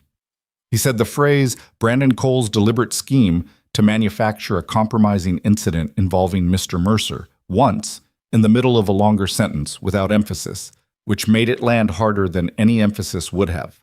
The judge, a woman named Portman, who had the expression of someone who had heard every version of every story and was not easily impressed by any of them, asked Bennett 2 questions. He answered both directly. She thanked him and made a note. Victoria testified second. She addressed simply, dark jacket, no jewelry except small earrings, and she spoke without notes, which Ethan hadn't expected and which was clearly deliberate. She described what Ethan had done at the cafe, not in terms of military skill or tactical competence, but in terms of choices. She said the word choices twice, and both times meant it to carry weight. She said, he had every reason to walk away and no institutional obligation to stay, and he stayed because someone needed him to. She said, I have been in situations involving difficult men my whole professional life, and I know the difference between a man who controls himself and a man who simply hasn't been challenged yet. Ethan Mercer is the first kind. Every decision he made that week demonstrated it. Farrell asked her one question on cross, whether she and Ethan Mercer had a personal relationship that might color her testimony. Victoria looked at him without blinking. We have a professional relationship that has become a friendship, she said. That's accurate. And I'd ask you to consider whether the same question would be asked of a male witness testifying to the character of a female subject. Farrell had enough experience to recognize when a line of questioning should stop. He said, no further questions, and sat down. Sophie testified third. She had the bruise entirely gone by then, replaced by nothing, just her face, the way it normally was. and she sat in the witness chair with the particular self-possession of someone who has been through something and decided they're not going to let it make them small. She told what she'd seen. She was precise about the timing, about the sequence, about what Cole's associate had done while everyone was watching Ethan and Brandon. She said, "He could have hurt that man. He had every physical advantage to seriously injure him, and he stopped the second it was over. He didn't hold it longer than he had to. He let him go." She looked at the judge when she said it rather than at the attorneys, which was either tactical or instinctive and worked either way. Then she said something that hadn't been rehearsed and that Ethan, sitting in the gallery, had not expected. "I've worked in service jobs since I was 17, Sophie said. "You see a lot of people under stress. You see who people are when they think nobody important is watching. And the whole time this was happening, the complaint, the break-in, the thing with my apartment, even when they grabbed me, every time Ethan Mercer made a decision, he made the one that protected someone else first. That's not a trained response. You can train someone to fight. You can't train someone to care about the cost of it." Judge Portman made another note. The hearing continued for another hour and 40 minutes. Farrell presented his case professionally and without the leverage he'd expected to have, which meant he was building on a foundation that had been largely removed. And it showed in the precision of the language he used. Careful, contained, nothing that could be pushed back on hard, because nothing was strong enough to be pushed on at all. Gerald countered each point with the unhurried thoroughness of someone who had prepared for every version of this conversation. When they recessed, Ethan sat in the hallway on a wooden bench and looked at the floor and worked on keeping himself in the present moment rather than in the various future scenarios that were trying to run themselves in his head simultaneously. Gerald sat beside him. "It's going well," he said. "I know. You know the way that people know things they can't fully let themselves believe yet." "Yeah," Ethan said. Gerald folded his hands in his lap. He was 62 and had been doing this work for 30 years and had developed the particular quality of stillness that comes from having sat with people in hard corridors for a long time. "Whatever the outcome today," he said, "you conducted yourself throughout this situation in a way that would have stood up in any context. That's not a legal opinion, it's an observation." "I appreciate it," Ethan said. "Lily's lucky to have you." Ethan looked at the floor a moment longer. "I'm luckier to have her," he said. Judge Portman's ruling came 40 minutes after they reconvened. She spoke for 8 minutes before arriving at the decision, which was a longer preamble than most, and Ethan understood from the structure of it that she was building towards something that required context. She described the evidentiary record. She described what the investigation had revealed about the manufactured nature of the concerns raised in the modification filing.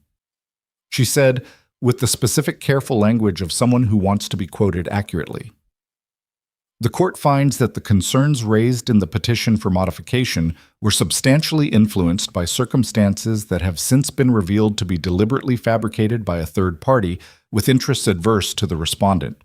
She said, "The record before this court reflects a parent who, under extraordinary and orchestrated pressure, demonstrated consistent prioritization of legal and ethical conduct over personal advantage." She said, "The court is not in the business of rewarding people for behaving as they should, but it is in the business of recognizing when the concerns before it have been manufactured rather than genuine." She denied the modification petition. Full custody arrangement remained unchanged. Ethan sat still for a moment after the gavel came down. Gerald put a hand on his shoulder briefly. One firm press, then gone. The gesture of a man who understood that this moment didn't need management. In the hallway afterward, Carol approached him. Farrell was a few feet behind her, giving the distance that professional instinct provides when it recognizes the moment belongs to someone else. "I want you to know," Carol said, and then stopped and started again. "I didn't know what Farrell was planning to do with... I didn't know the full extent of how he intended to use the complaint. I thought it was legitimate." She looked at him steadily. "I should have asked more questions." "You didn't know what Cole's involvement was," Ethan said. "No, but I should have asked more questions," she said again, because she was the kind of person who didn't let herself off the hook with context when she felt the underlying responsibility was hers.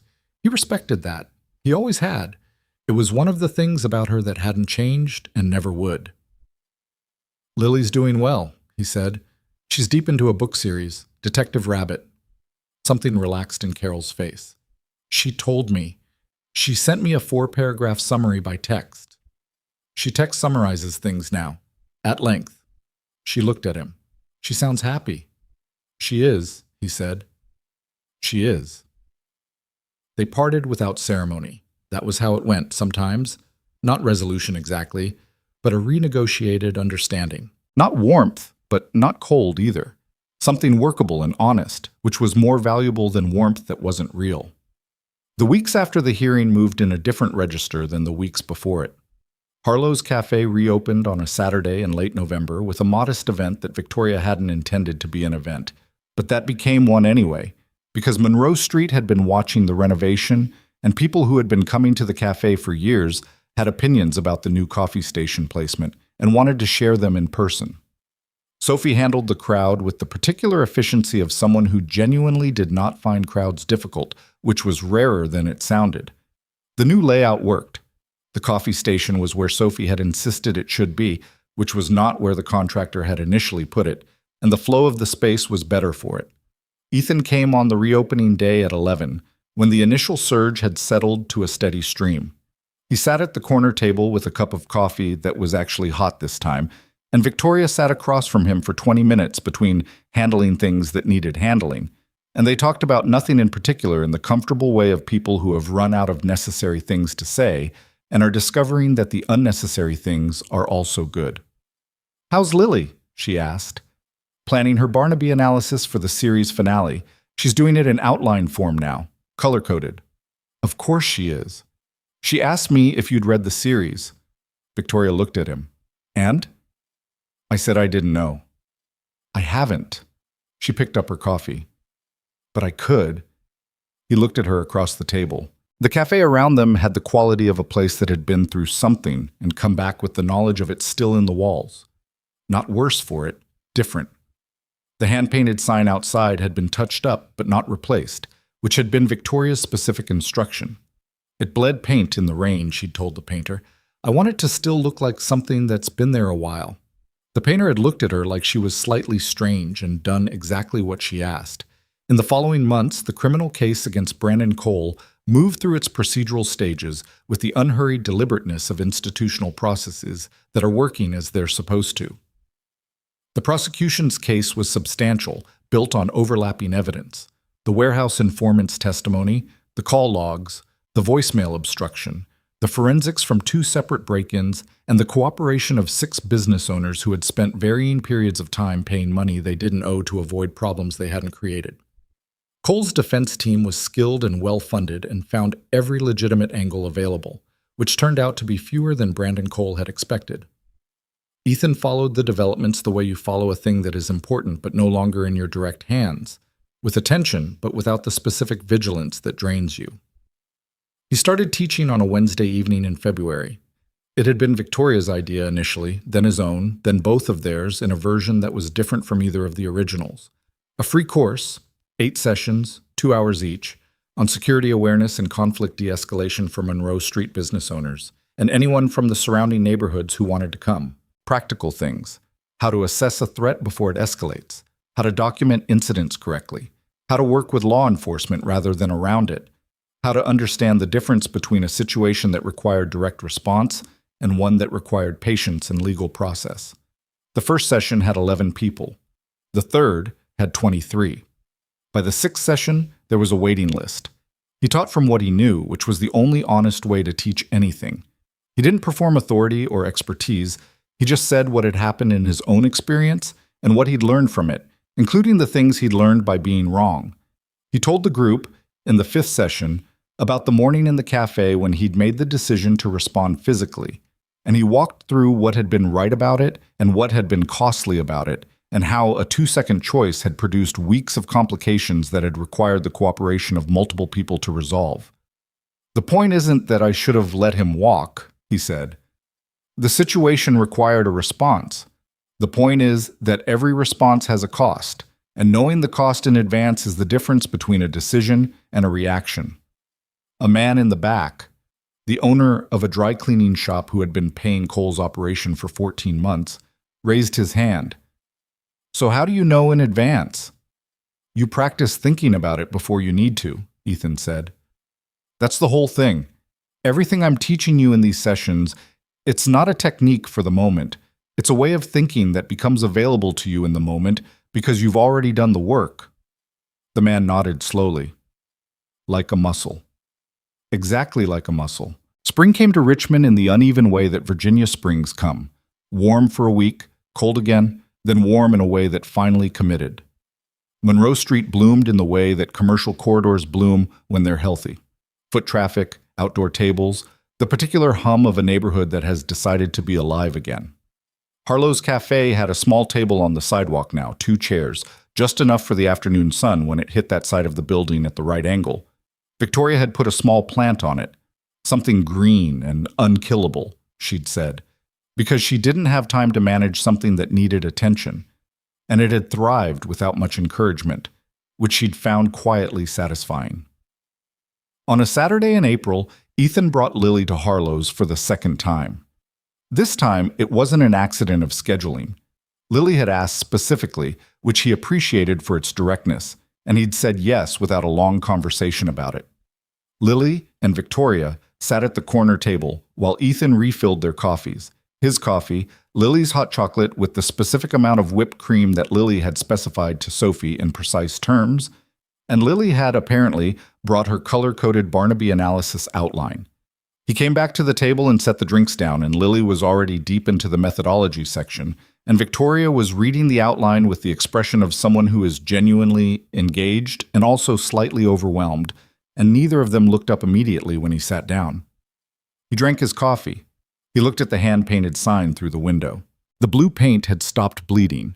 Whatever the touch-up had done had stabilized it, and it hung in the morning air looking like exactly what it was, something that had been through weather and stayed. He thought about what Sophie had said in the courtroom. You can train someone to fight. You can't train someone to care about the cost of it. He thought she was mostly right, and that the part she'd left out was that caring about the cost was itself something you had to practice. Not a feeling you arrived at naturally, but a discipline you built, imperfectly, over years, through every situation where you could have chosen differently and chose instead to stay inside the kind of person you wanted to be. It wasn't a fixed destination. It wasn't something you achieved and then possessed.